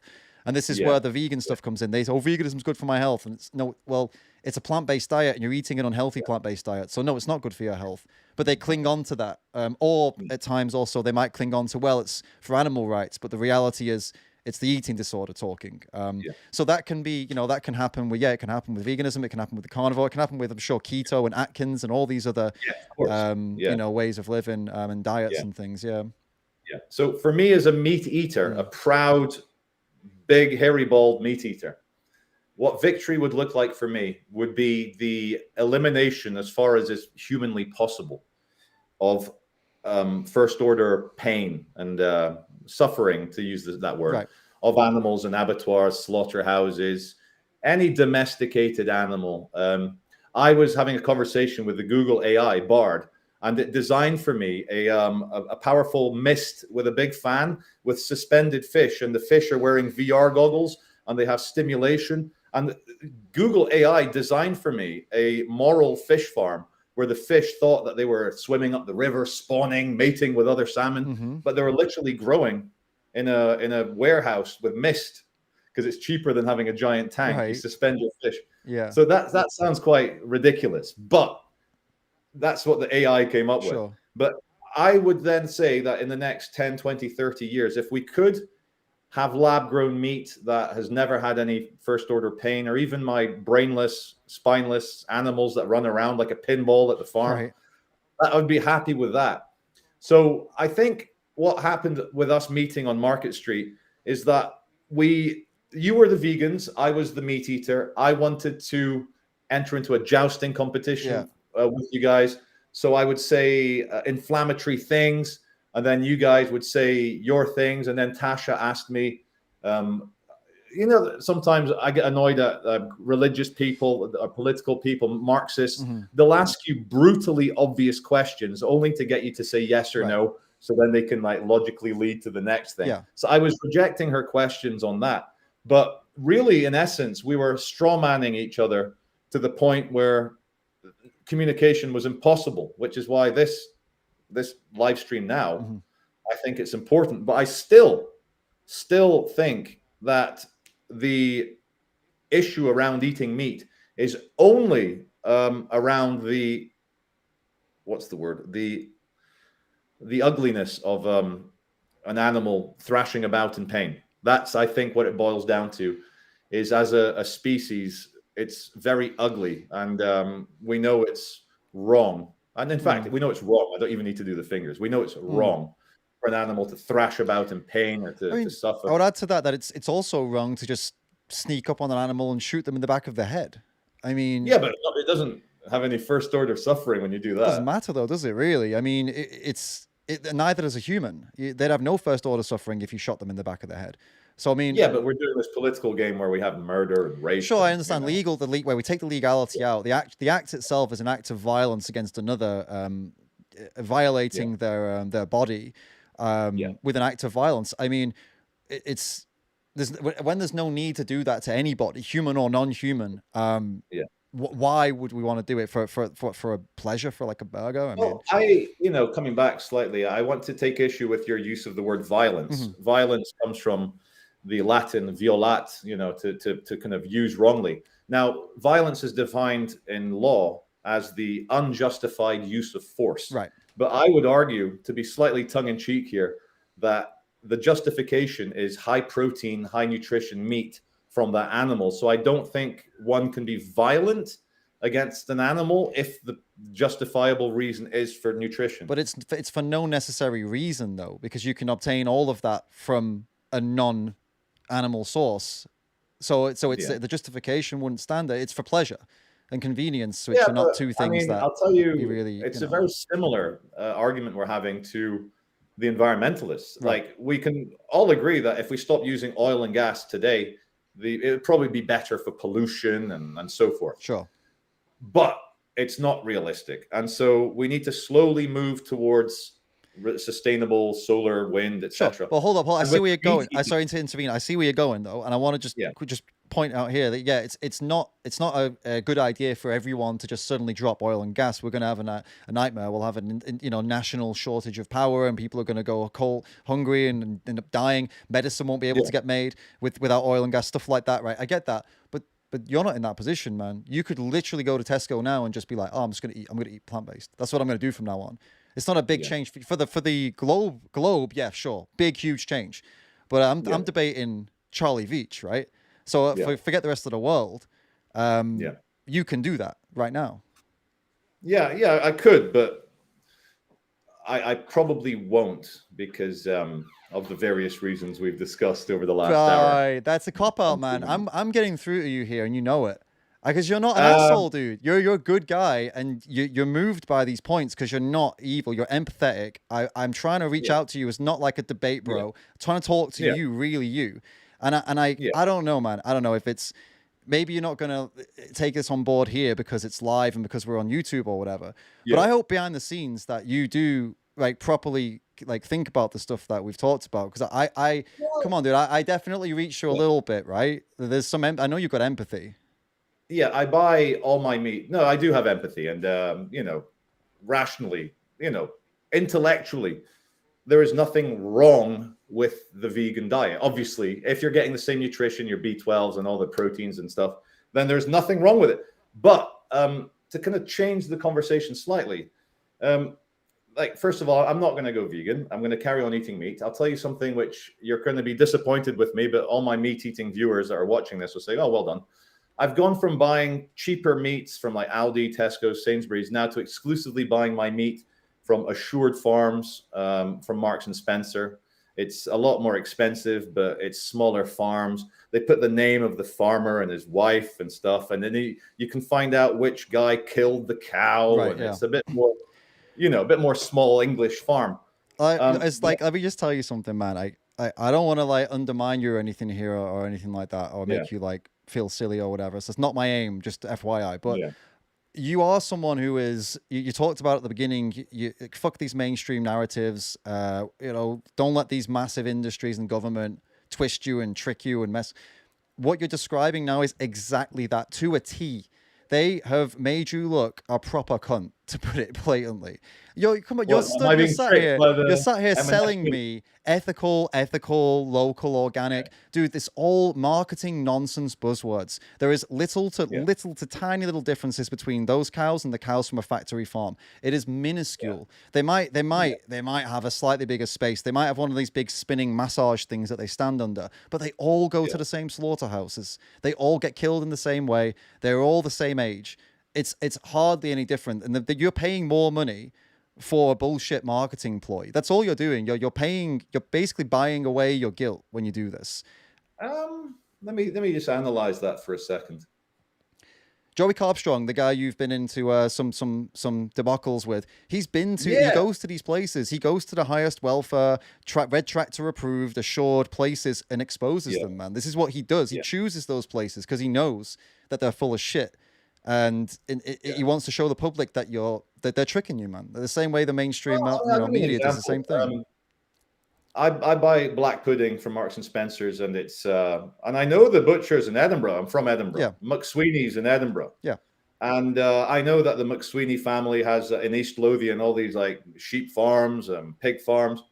And you look at it on Google Earth, and it all looks very quaint and nice. Of course, and you're saying that even though the animals may live a good, decent cow life, pig life, they still go to the same slaughterhouse. Are they still same slaughterhouse, or they're killed in the same way? It's not like they get some kind of special treatment. The slaughterhouse is one instance in a kind of 6-month life of a sheep or a 1-year life of a pig. I mean, I can understand they all go to the same slaughterhouse, but I'd rather eat a pig that lived a posh Scottish life, out in the Scottish countryside, rather than a pig that grew up in. Same if I had to. Absolutely. If I had no choice, I would try to look into the best way possible. But you do have a choice. If you care about the pig having a good life, why pay for the pig to be killed at all? Why not just actually say, I want pigs to have great lives, so I won't pay people to breed them and then kill them? Isn't the big elephant in the room here, David, is that you don't think anything comes from it, but the meat, and I've avoided this because it's a bit low IQ, a bit low resolution, but there must be a reason biologically, whether, with evolution, why we crave meat, why the kind of like high energy feeling of meat is so good. And that's not just that. If we weren't carnivores, why would meat taste so good? And I'm trying to be philosophical about it. It's okay. I can answer you if you want to. Understand that. Yeah. So let's talk about that one first, and then I've got another point. Right, okay. When you see, I don't need to ask you this question. You already told me. When an animal's thrashing around, bloody, gutty, etc., you don't want to see that. It's ugly. So you don't crave meat. You crave a packaged item on a shelf without the blood. Well, sometimes with the blood, but without the visceral blood and guts and the screaming. You're not like a lion. A lion sees a screaming animal, they get excited as fuck. They get hard, mate. They're like pumped, right? You don't get that. But I've eaten a sheep that I watched get slaughtered. I've eaten fish that my dad's caught right there. Right. But you didn't get off on seeing that happen. No, it wasn't pleasant. Right. But your mouth wasn't watering. No, but I don't think it's fair for you to say that I crave the packaged nice pink sirloin in a packet or the fillet steak. It's not that I crave. I crave the sensation of the ultra nutritious meat going into my body. You crave the. So okay, are you eating raw meat? I'll eat raw fish on sushi. Sure, no but problem. like raw, are you eating like raw steak? So what are you doing with it? Tell me what you're doing with it. I fry my steaks. With what? Heat in the frying pan. So there's no spices, no salt, no nothing else. Just you eat it like that. Yeah, salt, I guess, is the seasoning. Right, so you season with salt. What about chicken flesh? Are you I say chicken flesh because it's what it is. But like, what are you doing with that? Same. You're just frying it with salt and eating it. You're putting in no spices, no sauces, nothing. Oh no! Like obviously, you'll add some curry or whatever, right. Like barbecue sauce. Fine. So the stuff you're enjoying is not simply the meat; it's everything else that goes with it, whether it be salt or some oil or some frying. It's the symphony, yeah. The symphony, right? Because by itself, it's pretty bland and boring, isn't it? The point is, you don't have to admit it. It's all right. But the point is that like it can be. There's things you're craving, right? You're craving the whole experience of all these things together, all of which can be put onto a vegan alternative, and you'd have a relatively similar experience. But the actual reason that you're craving meat is the same reason as people crave donuts. There is a lot of in a donut, there's a lot of fat and a lot of sugar. It doesn't mean it's good for you, because you crave it. We crave chocolate too. Kids will eat chocolate not endlessly. It's our brains are conditioned in a certain way we crave cocaine. Do you know what I mean? Like, doesn't that automatically mean that it's good for us? And I think a similar thing is going on there with meat as well. Like, yeah, you might crave it, but it doesn't automatically mean that this is something I ought to do. No. The same as cocaine isn't something you ought to snort. Although I don't know if that's your thing or not. I've never done cocaine. But yeah, you see my point? Like, you can get regardless of the craving, you can get the nutrition from ways that didn't involve stabbing an animal. So again, why not just get the nutrition from that way? Well, I think, I of course, but ultimately, I hope the hour and a half that we've had discussing this shows that I don't think it's a bad thing to eat an animal, whereas you do believe it's an immoral thing to eat it, or the whole process of killing it, factory farming, and then eating it. If you don't need to, absolutely. If you need to, then it's a whole different concept. It would be wrong for me to call someone in some remote part of the world immoral when they're doing what they need to do to survive, or someone in some survival situation hunted an animal to live. Like, yeah, I don't like it, but it's not like I can morally judge, oh, you're a bad person for trying to survive. So let me ask you this then, David. So let's say after you die, and then, who knows? But then after you die, you wake up, and then your friends and the technicians are there. They take the headset off and they say, right, Dave, did you enjoy human level? And you look down and you're this like blue spirit thing. Right. Did you enjoy human? And you're like, yeah. And they're like, what did you learn? And they're like, fuck, I thought it was real. And I avoided eating the cyber cows because I thought it was real. Okay. Would you have any regrets if you found out it was all a simulation? Sure. And that you deprived yourself of eating meat? Would you have any regrets? You know what? Let's put this in. I know you've gone for like an atheist way, but I'll take you one step further. I'll go to a biblical sense. I'll say, like, I die, I go up there, and God's like, hey, listen, mate, you realize that was all just, none of that's real. You might have thought it was, but now you're in the real world. Do you regret it? I'd say no. In that moment, I saw those. I thought it was all real. I saw those animals as real. I saw what they went through. I saw that they were very similar to me in many ways, similar to young babies, defenseless, innocent, couldn't do anything wrong to anybody if they tried, because they don't have a sense of what morals even are. Completely hopeless. I had all the power, and I'm proud of myself that I didn't give in to what 99% of the world was doing. And I actually said, no. Do you know what? No, I'm not doing that shit. I don't care if it wasn't real. I did the right thing. And do you know what? Right. God, if it's a Christian God, I think God would be like, nice, man, you're coming in. You're into the kingdom. I respect that. Yeah. I respect that. I've been holding I don't know about other gods, by the way. That's why I'm saying Christian God specifically. I don't know about the other ones, but I'm pretty sure that one would be impressed. All right. So, no, I respect that. I've been holding up my sleeve a line of argumentation that will devastate you, and it's going to wreck every single vegan in the comments section. All right, then. So I've been saving the best for last. Now, and please interrupt me and tell me to fuck off if you understand the kind of Tasha Peterson line of questioning and logic that I'm going to try and do on you here. All right. Let me try and do it in such a way. Okay, let's just go on this one. Do any animals die in cultivating plants and flora? And, you're better than this, man. You're much better than this. You're angry already. Go on. You're much better than this. Do any animals die in cultivating for farming vegetables? Yeah, the most crops grown on Earth are grown for animal agriculture, to feed the animals in animal agriculture, which they're about land animals, 80 billion, including sea animals, about 3 trillion a year killed. Yeah. So if cultivating crops has some incidental death, you would call it, meaning that incidental, as in like it's not. So the deaths, some of them are accidental, some of them are preventative for the crops. The farmers will go out and kill, and also the machines sometimes, unfortunately, animals. I mean, they're like what machines? Like harvesters, big combine harvesters. So like 2 to 3 ton machines. So if an animal gets caught up in it, it's kind of like driving a car. It's like, you've got to ask yourself what kind of headspace the animal was in at that point, to be honest with you, if you don't see that coming. But yes, it happens. Most of it happens for crop farming, for animal agriculture. So if people have an issue with that, actually eating plant-based is gonna contribute to less of that. So yeah, I understand. So let's say I've got 10 acres of farmland. yeah, And I can either grow, say, I don't know the maths, 10 cows on my 10 acres. I don't know. I don't know the internet, but right. either I can do 10 cows or I can grow 10 acres of soybean or corn, maize, wheat. Okay. So when I combine harvest my 10 acres of wheat, will I kill more animals than 10? You would need to provide the food for those cows. So if you're talking about you're going to have them just out on the land grazing or something like that, you're going to need a hell of a lot. Whales, the sheep are just on the hills. Well, then the issue is you're going to need a hell of a lot of land for that. And you as an individual might be able to manage that, but you can't prescribe that for the world. We'd need land that we don't have, basically, for that. So, but will combine harvesting 10 acres kill more than 10 animals? Well, combining 10, I couldn't say. I couldn't actually say. Oh, come no, because on. there is data. There's data that's out about that shows that no, it probably wouldn't, and then there's data that shows it does. It depends on whose data you're looking at. There's some blown out of proportion data that some of these carnivore types try to use, and then it's been proven that those numbers have been fudged a little bit. So the answer is, I mean, if you want me to guess, I mean, I could guess that, if you include in insects, then well, absolutely. Well, no, but let's ignore insects. Let's go vertebrates. Then lizards, frogs. Then mice, highly likely no, then, because the thing doesn't move that fast and it's multiple tons and it's rocking the earth.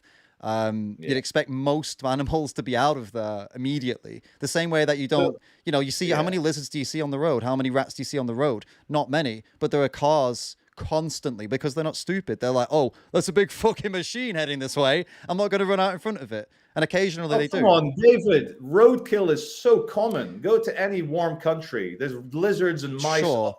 It's like a holocaust of animals on the road. It's not as common as you'd imagine, considering how many cars there are traveling on those roads. No, of course. Yeah. So, I mean, occasionally a combine harvester is going to rock over it. Every how many months?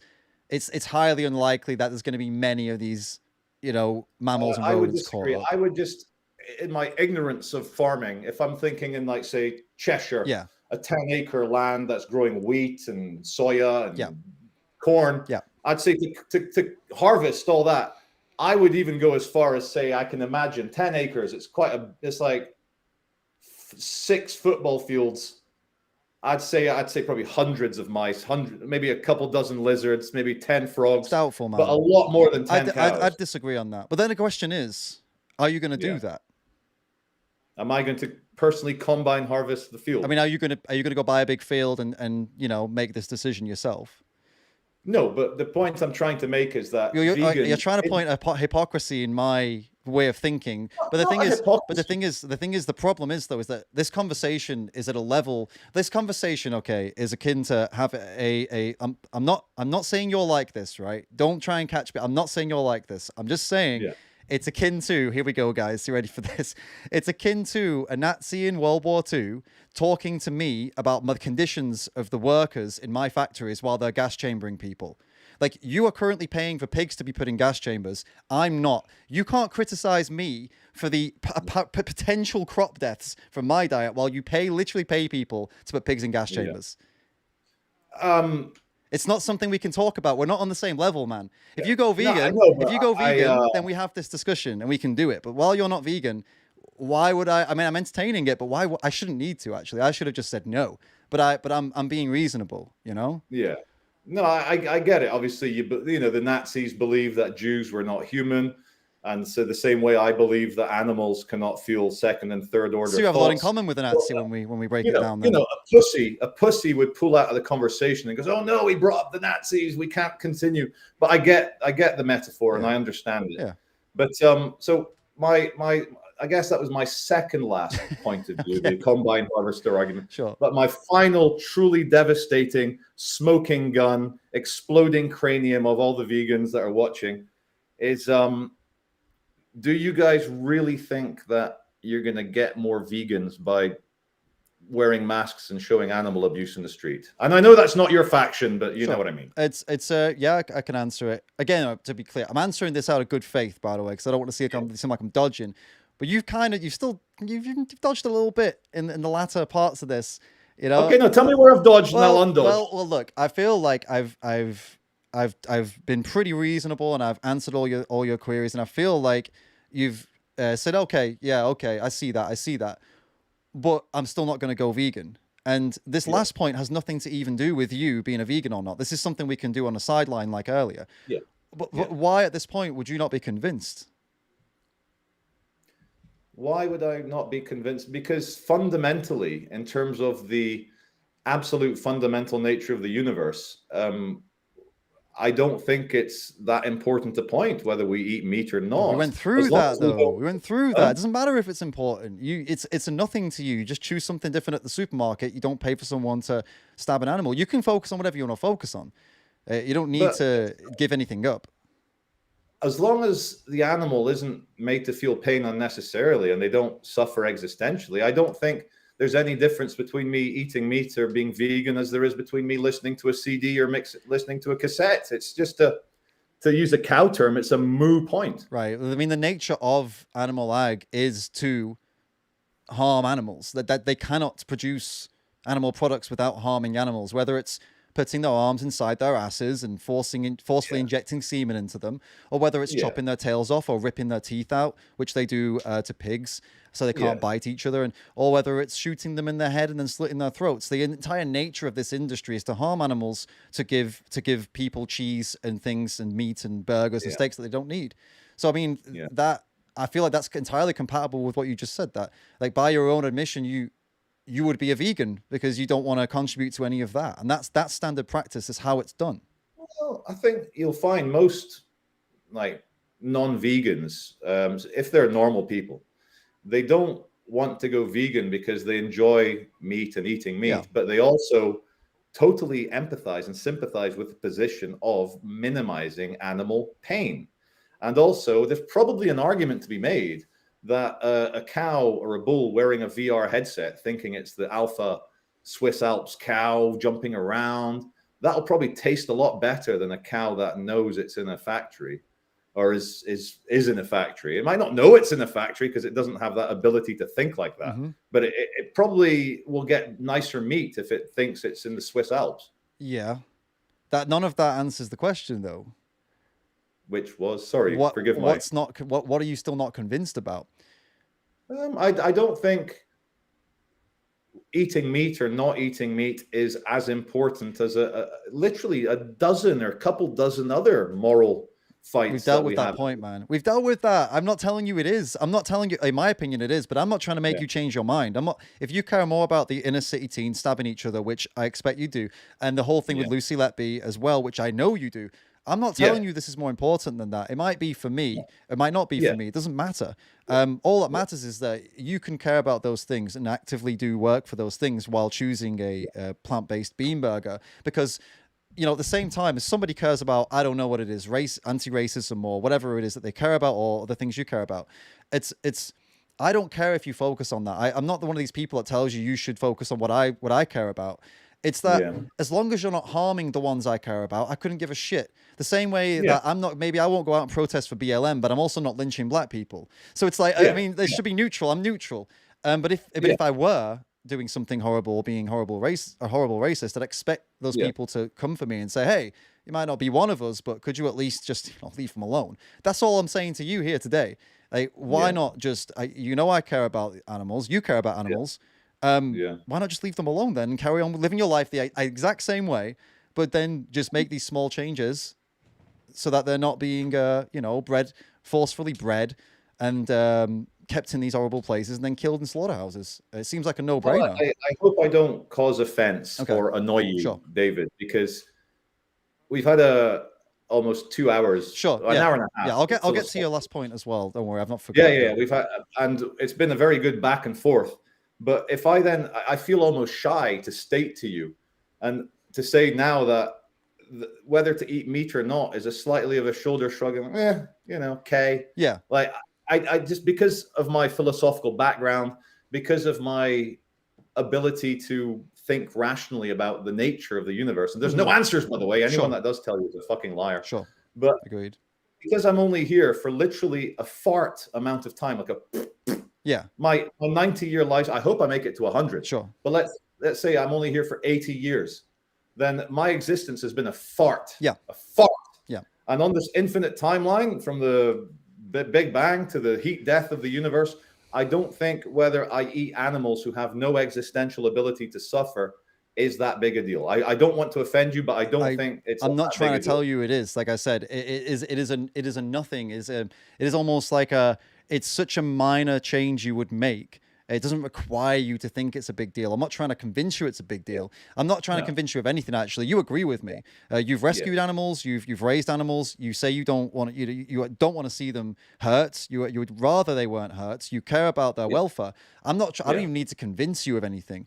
Those are things you already believe. So it's either you hold those beliefs or it's nihilism. And it's like, actually, I just couldn't care less about them. But it can't be both, man. And I don't think I think the nihilist point you just brought up there, which is borderline nihilism, I don't think it's that one. I think that's the one we've reached now after 2 hours, because frankly, I don't think you've got anywhere else to go other than to say I don't care, which is, I understand. I'm not trying to put you on the spot with that. I'm just saying I think that's where we're at. So I'm happy to pause that there, and maybe we come back to this at a different time, because I don't think we're going to get anywhere. Well, if you're going for I don't care, I think the conversation there has to stop, because I don't believe you. I knew you'd get angry at me. I'm not angry, because one, I don't believe you. I believe you do care, and I think that's dishonesty. Yeah. And the reason I think we've got there is because you backed into a corner, and that's my fault, because that's what we've been doing. We've been having a debate, a discussion, and I don't think I'm going to break through. So that's why I can talk about the AV stuff, the masks and stuff, and then we can close up basically. Okay, no, I'm really happy you used the nihilism side of things. I'm very much against nihilism. Nihilism comes from the Latin nihil, which means nothing. So it's a belief in nothing, like nothing.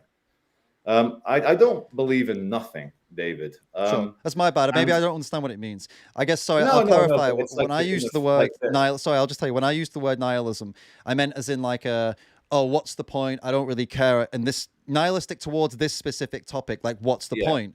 Whereas like up until now, I guess that's the first time you've gone down that road. So I'm assuming that's because you're just kind of tired of talking about it. That's why I'm saying maybe we can wrap up. Not at all. It ties in with the natural philosophy. It ties in with the kind of what is the fundamental nature of the universe. And when you say that you've backed me into a corner and that you're like saying, why?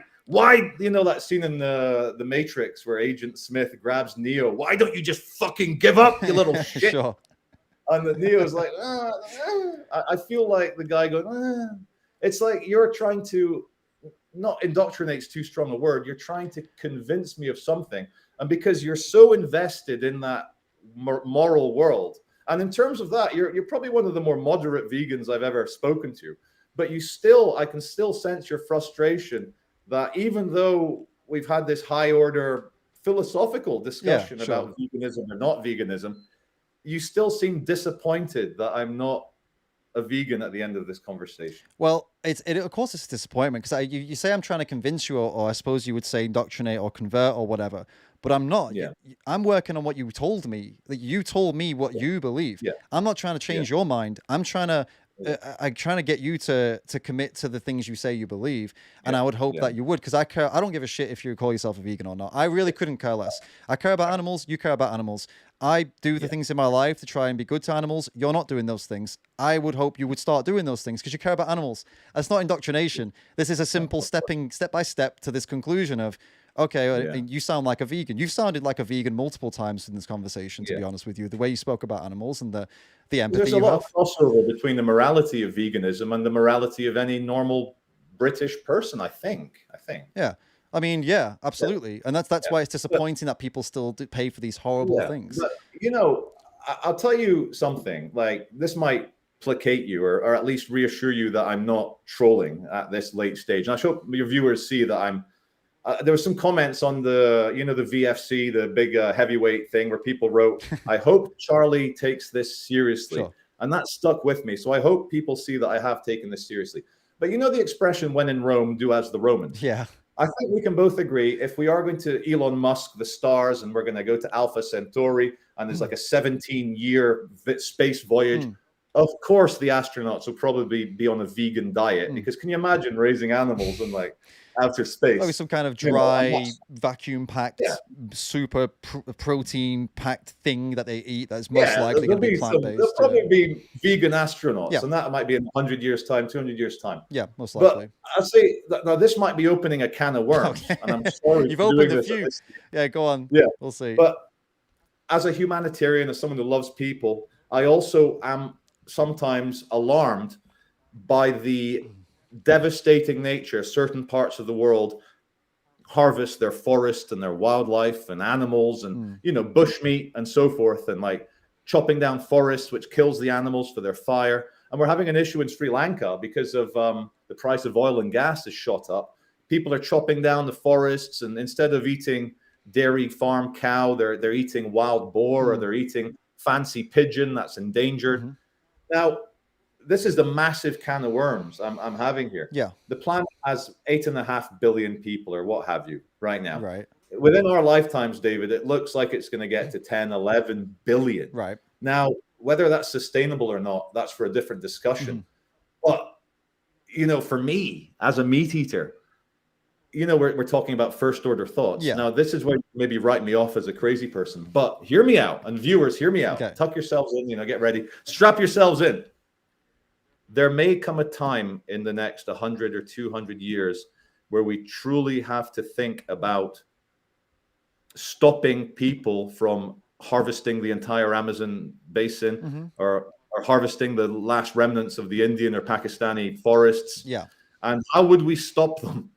And that is a brave new world, which I don't think we should get into now. But what I'm trying to say is, if I think it's okay to eat animals without the ability to be cognitive about second or third orders, you may be able to guess what I would choose if it was a choice between massive biodiversity and the future ability of the Amazon to support life, or a few million people who are really ignorant and see no problem in chopping down every last tree and eating every last endangered monkey in the Amazon. Yeah.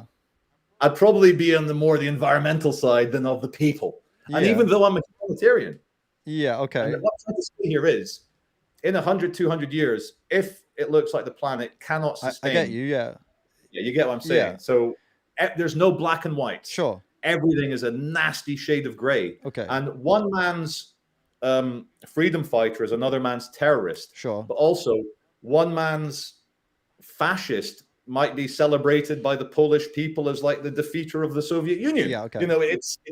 It's complicated.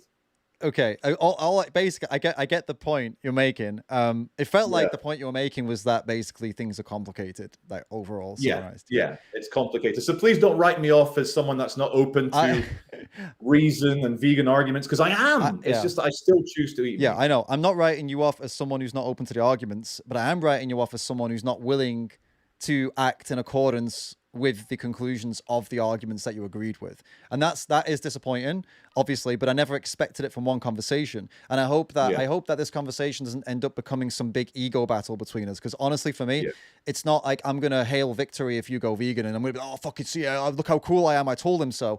I'm just gonna be fucking incredibly happy to welcome you to my world, and to have you on as a vegan, and to like have your voice in a voice of reason, a powerful voice, because you're a very powerful speaker, to join. Like, this is not going to be like a I win, you lose thing. It's going to be that we both win. So I hope that's what I leave you with today. That's what how things are.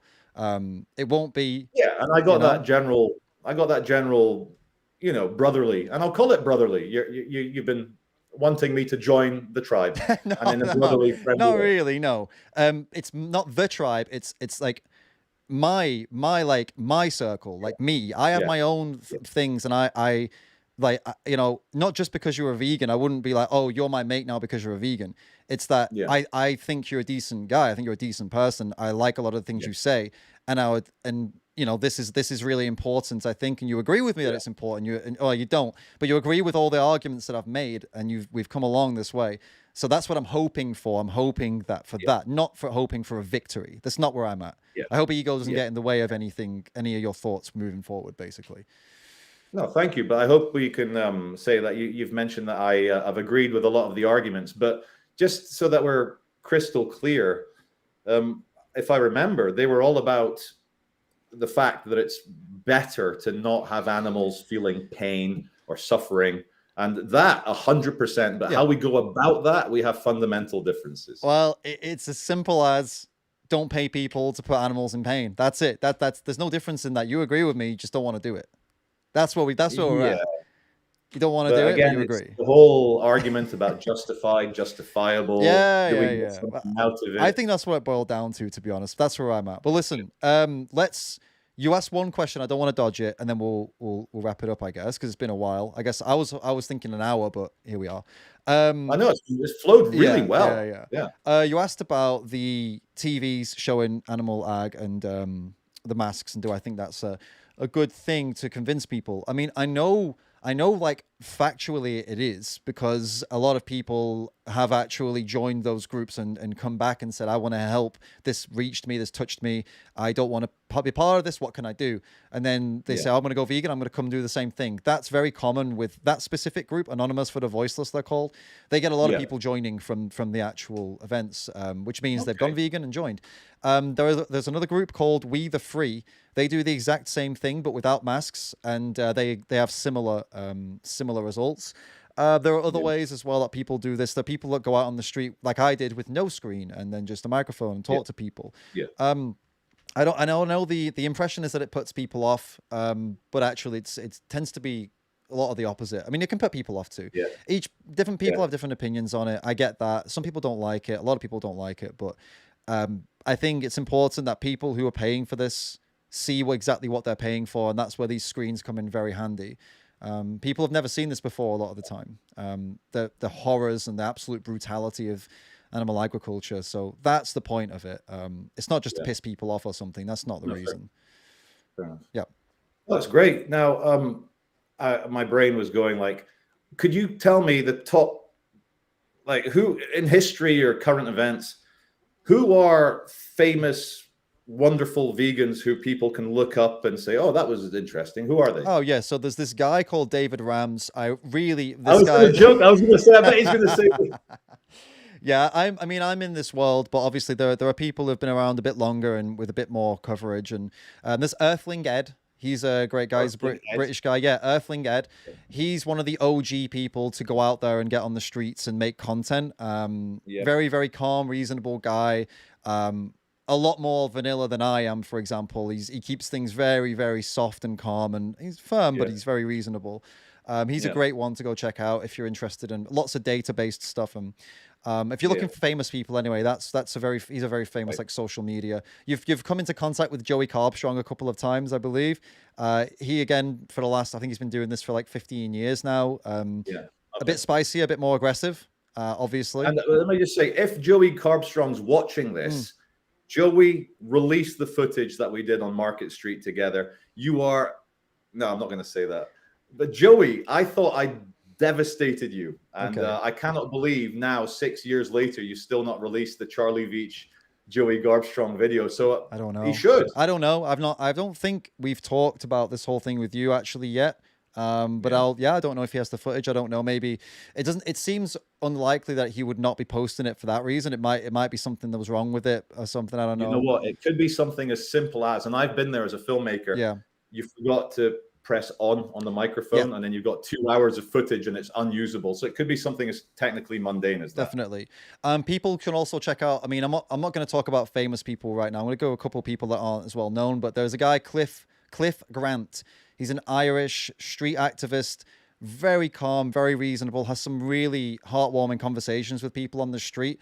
I think you'd like him, actually. I think you'd really value the way he talks to people and stuff. He's like, does kind of what you do. You know, you kind of go out and talk. He does it with a vegan angle more so, and tries to get people into conversations. And then one more for the hardcore. There's in the chat a lot of people, hardcore debatey types, who are telling me, you're appealing to emotion and you need to give facts. And if you want that kind of stuff, like factual, no emotion, just pure and hard data, go and check out Lifting Vegan Logic. Lifting Vegan Logic. He's a buff personal trainer who knows a lot about a lot, and he's very, very fact based. He doesn't really go off that world. So if that's you, that's a good guy to check out. Yeah. No, brilliant. Yeah. No, that's awesome. Now, is the symbol on your baseball cap the Baphomet Satan, or is it a ram? It's a ram for David Rams. By the way, people are wondering why am I plugging these people. It's because this is going to go on Charlie's channel too, by the way. This is why we're doing it this way. And I did ask you. I asked you directly. Yeah. I just want to make sure people are like, why is he acting like this is Charlie's channel? That's why. Yeah. The ram, it was designed by a vegan designer. I said my name's Rams. I want. But you know, it looks a bit satanic, Baphomet. Well, you know what's good about that is it triggers all the hardcore Christians into being like, oh, he's a Satanist, and then I can sit back here and just enjoy the drama. I've had it a number of times, and I'm like, yeah, go on, share my videos with all your Christian pals and get them all coming on. They're watching my stuff, so it's, you know how it works, man. Anything that gets people riled up and sharing things, whether it be a logo or you said the word Holocaust earlier, that gets people going. For example, you know, sometimes you gotta. At the end of the day, any activity relies on bums on seats. It's no point discussing something to 0 people. Right. So of course, and I only bring it up in jest. I don't believe in the whole Baphomet. I know, man. People get really, I mean, I like the drama. I have no problem with it when people get into that. Yeah. Well, David, it's been an absolute pleasure grabbing you by the horns and I'm joking. Grabbing around. No, it's been a really good headbutting you. Right. That's a good way of putting it. Yeah, clashing horns. Yeah. Cool, man. All right, yeah, sweet. I'm going to stick around, so I'll say goodbye to you, and people can check you. Charlie Veitch. You're not an anti-vegan necessarily, so if the vegans are worried about me plugging him, well, he's not an anti-vegan. He'll be a vegan soon. Must happen soon. I'm telling you. Well, we're not going to get into that. I had something to say, but one of your best mates, ex-best mates, I think, is a vegan, right? Maybe you should have a chat. Maybe he can convince you as well. You know what I'm talking about, right?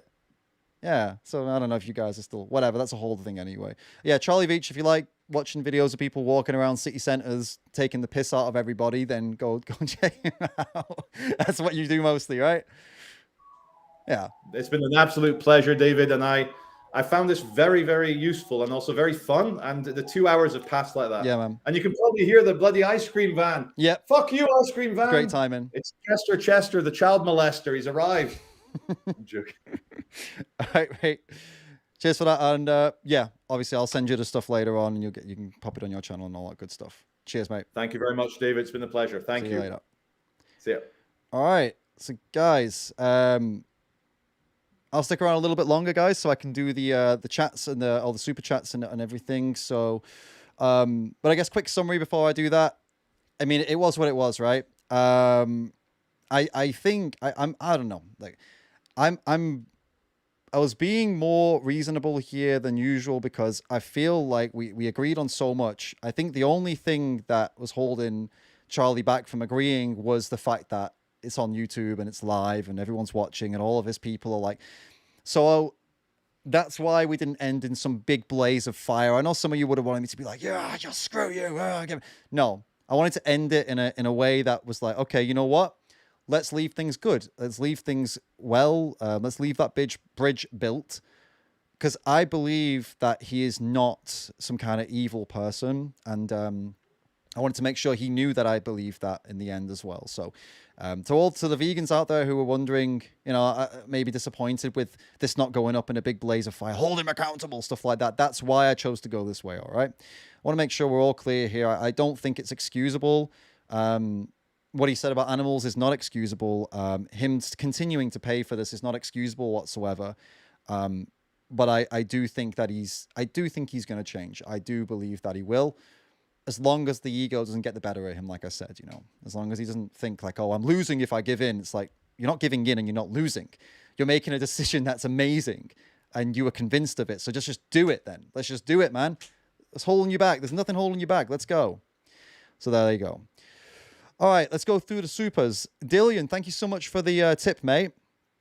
The animal abuse that is illegal, is it illegal because of collective efforts of farmers or meat eaters, or because of collective efforts of animal rights activists that expose these practices to the public and launch campaigns against them?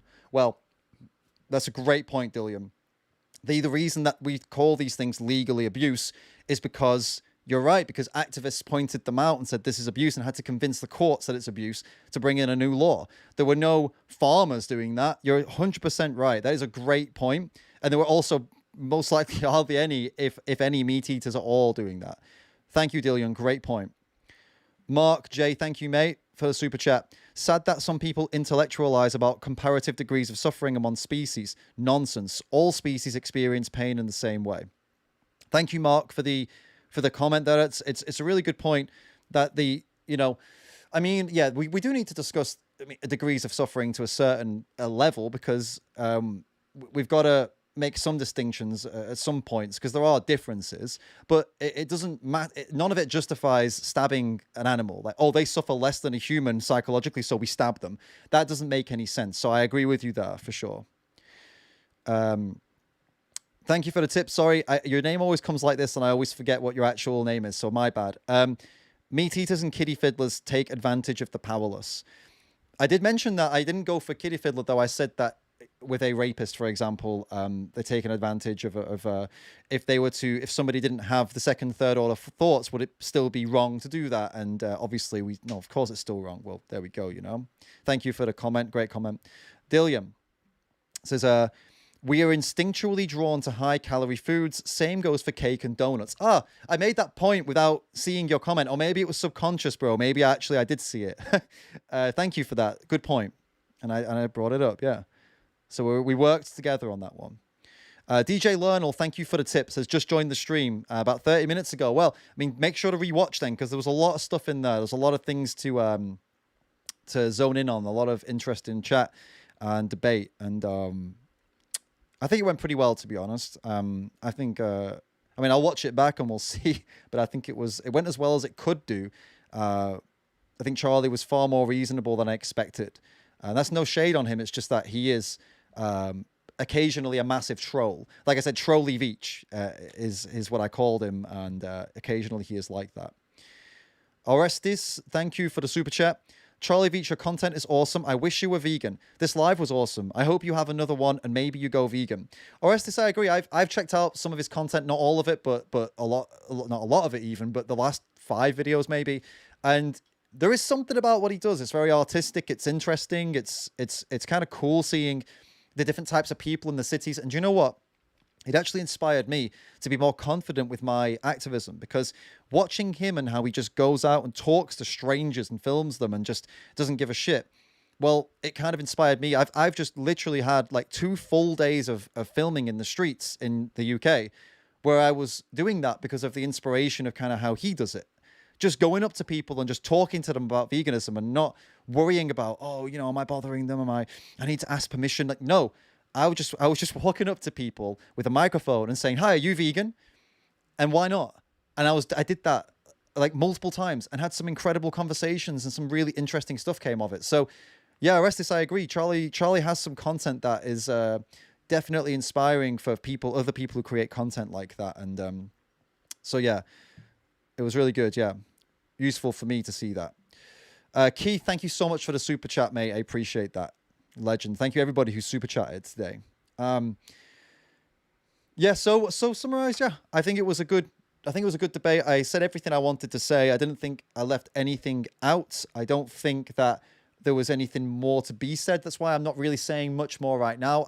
I'll double down on what I said, that I think that the arguments I put forward were good and he accepted them pretty much all. And the only thing holding him back, I think, is just that maybe the habit, maybe the ideological drive to keep doing what he wants to do. And that's it. And I think if he can move past those 2 things, then he will be a vegan. Maybe not a vocal one, but eventually a vocal one, because he's vocal about what he believes in. And I think at his core, I think he is a vegan, genuinely. Dominic, thank you for the super chat, mate. Hey, David, do you think Charlie's points towards the end, he was veaching a bit? Do you mean like trolly veaching a bit? I think he was kind of trying to turn it into a bit of a joke, maybe to troll a little bit in the end, to kind of move away from the seriousness and the kind of being held accountable, possibly. But overall, I think we didn't let that happen. Of course, I didn't really go with him on the jokey stuff in the end, because I wanted to crunch down on what I thought was going on. Like crunch down, is that what it is? Knuckle down? Yeah, knuckle down. So it's kind of why it went the way it went, yeah. Hexproof Anarchist, thank you so much for the super chat. Thank you, a legend. There's a little, oh yeah, you give me a little rock symbol. Appreciate that. What else is going on in the chat? Let's have a little look. I mean, how long have we been here for right now? What do we got? Hold up. How long have we been going? It's about an hour? No. An hour and 50. There we go. Hour 50. Not bad. 2 hours. Well, I mean, I'll hang out with you guys for a little bit. We've got Mark spinning here. What's up, mate? How's it going, Mark? Who else we got here? I'm looking for the Ram fam. Mikkel's here. What's going on? Ramfam, your comments are really spread out. I'm just looking for the green. There's a lot of people here I don't know as well, which is great. Dillian, what's up, mate? Yeah, a lot of people here I don't know, which is very good. So I think a lot of you guys have come from Charlie Veitch's channel, right? That's really cool. I'm glad you guys are here. I hope this has been interesting at least, and I hope I've opened up a couple of minds. Let's do this. If you came from Charlie Veitch's channel as a non-vegan, be honest with me right now. Has any of this made you think differently about veganism and eating meat? This is the time. If you're watching silently in the background and you've not really got in the chat yet because you're not thinking that I don't really know I have anything to say or whatever, let this be the moment where you jump in the live chat and put in tell us how you're feeling right now. And because, the people who have got something shitty to say, they always comment, always. That's usually the type of comments we get, the shitty comments. So those who are chilling and not really, you've been watching, but you just wanted to stay away and you're not feeling confident enough. Why don't you guys come and make a comment and leave some positive comments, right? Positive comments, people making positive comments rarely happens because that type of person, people are not as driven to be positive as they are to be negative. If someone's got something bad to say, I'm going to fucking type it. If someone's got something good to say, they're like, I'll think about it. Type it up, guys. Orestes says, please make more videos with him. You two is epic. Cool. Yeah, I mean, I'd make videos with him. I'd like to go on his channel maybe as do like some kind of stream with him about maybe the same topic, but maybe we can mix it up a little bit. Because the thing is, this is going to go out to his following, and that's really important because my following is mostly vegan, right? So we want to reach non-vegans. So I'm just doing some water. We want to reach non-vegans, so if I could go on his channel, that'd be really good. Oh, Hexproof Anarchist, you became a member. 16 months. Wow. Hey, that's sick. You joined up for over a year. That's awesome. Oh, wait a minute. No. You've already been a member for that long. Is that it's letting me know. That's sick. Very, very cool. Legend. Ramfam. Guys, remember, if you want this cool little green on your name, you can join and be a member too. It support the channel on a more consistent basis. Helps me out.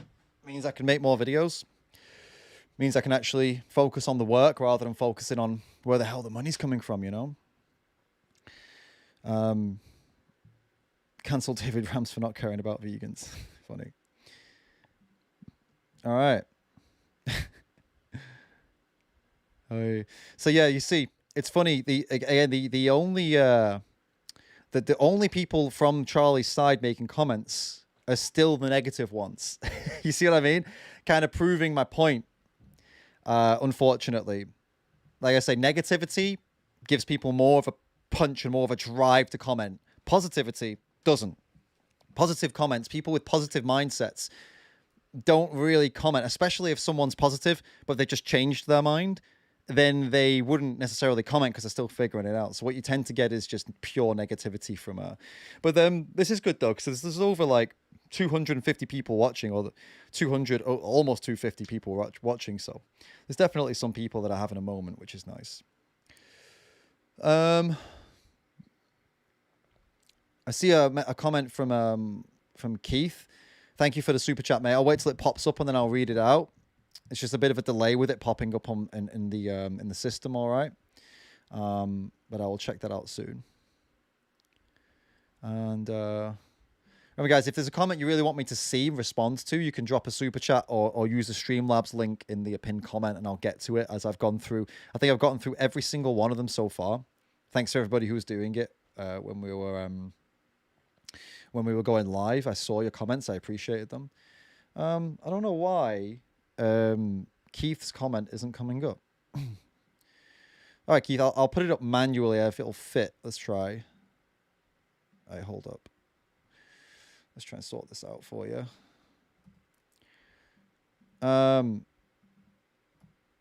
Yeah. Oh, there we go. It popped up.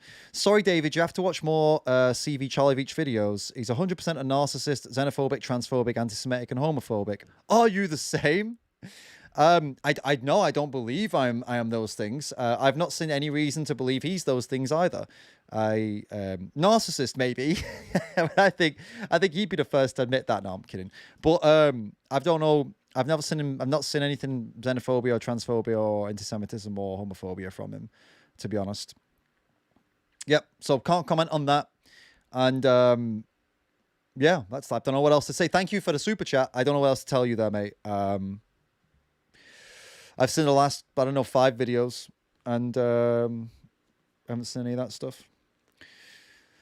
Maybe you can, I don't know, find if you've got hardcore evidence of those things, and you're meant to have a look at them. You could email me if you want, but if I don't agree with you, that doesn't mean I'm those things. It's something we need to learn. People have different opinions, so unless we're talking about that it's fundamentally just absolutely complete proof that he is those things, or that something he said things out of that, then it's subjective, isn't it? This is the problem with the world we're in right now, is that one person's homophobic as another person's I don't know, not homophobic. Like, people don't really know what's what these days, but everybody acts like this is black or this is white, and then you're no middle, there's no nuance. It is this, and if you don't believe it's this, then you're the same, and that's just nonsense. That doesn't make any sense. So yeah, if that's what we're talking about, then yeah, you might be disappointed that I don't agree with you, but hey, it is what it is. All right, it's been emotional, guys. I'm feeling I'm gonna wrap it up, unless anyone's got anything else they want to send through last minute. Super chat or Streamlabs, if somebody wants to fly something like that through, like, I need to see it. David, you need to see this. You grab me by the chest. You need to see this point that I've got to make. You got to get it in right now, because I'm probably going to close off now, guys. Probably going to wrap this up. So get it in now. So that's what she said, joking there somewhere, but I'm not going to make it. I guess I just did. And we'll go for it. So, yeah. Charlie, if you're still watching, maybe you are. Go vegan, man. Come on. I think you can do it. No, forget that. Forget that. Forget the word vegan. Forget the word vegan. Just stop paying for all that shit, man. Stop paying for all that horrible stuff that happens to animals because you pay for it. It's not worth it. And you agree it's not worth it. And so that's all I got to say. I mean, I've said that a million times today, but that's really what it boils down to. It's not even a join my ideology, join my cult. No. That's not it. That's not it, you know? So, glad we cleared all that up. Guys, hope you had a good time. I did. I think it was good. Video's going to stay up, so get involved in the comments down below, guys. When this is over, come down in the comments down below. Bring the chat and the debates you're having here down there so everybody else can get involved, all right? Keep on being the absolute legends you are. I'll catch you all in the next one.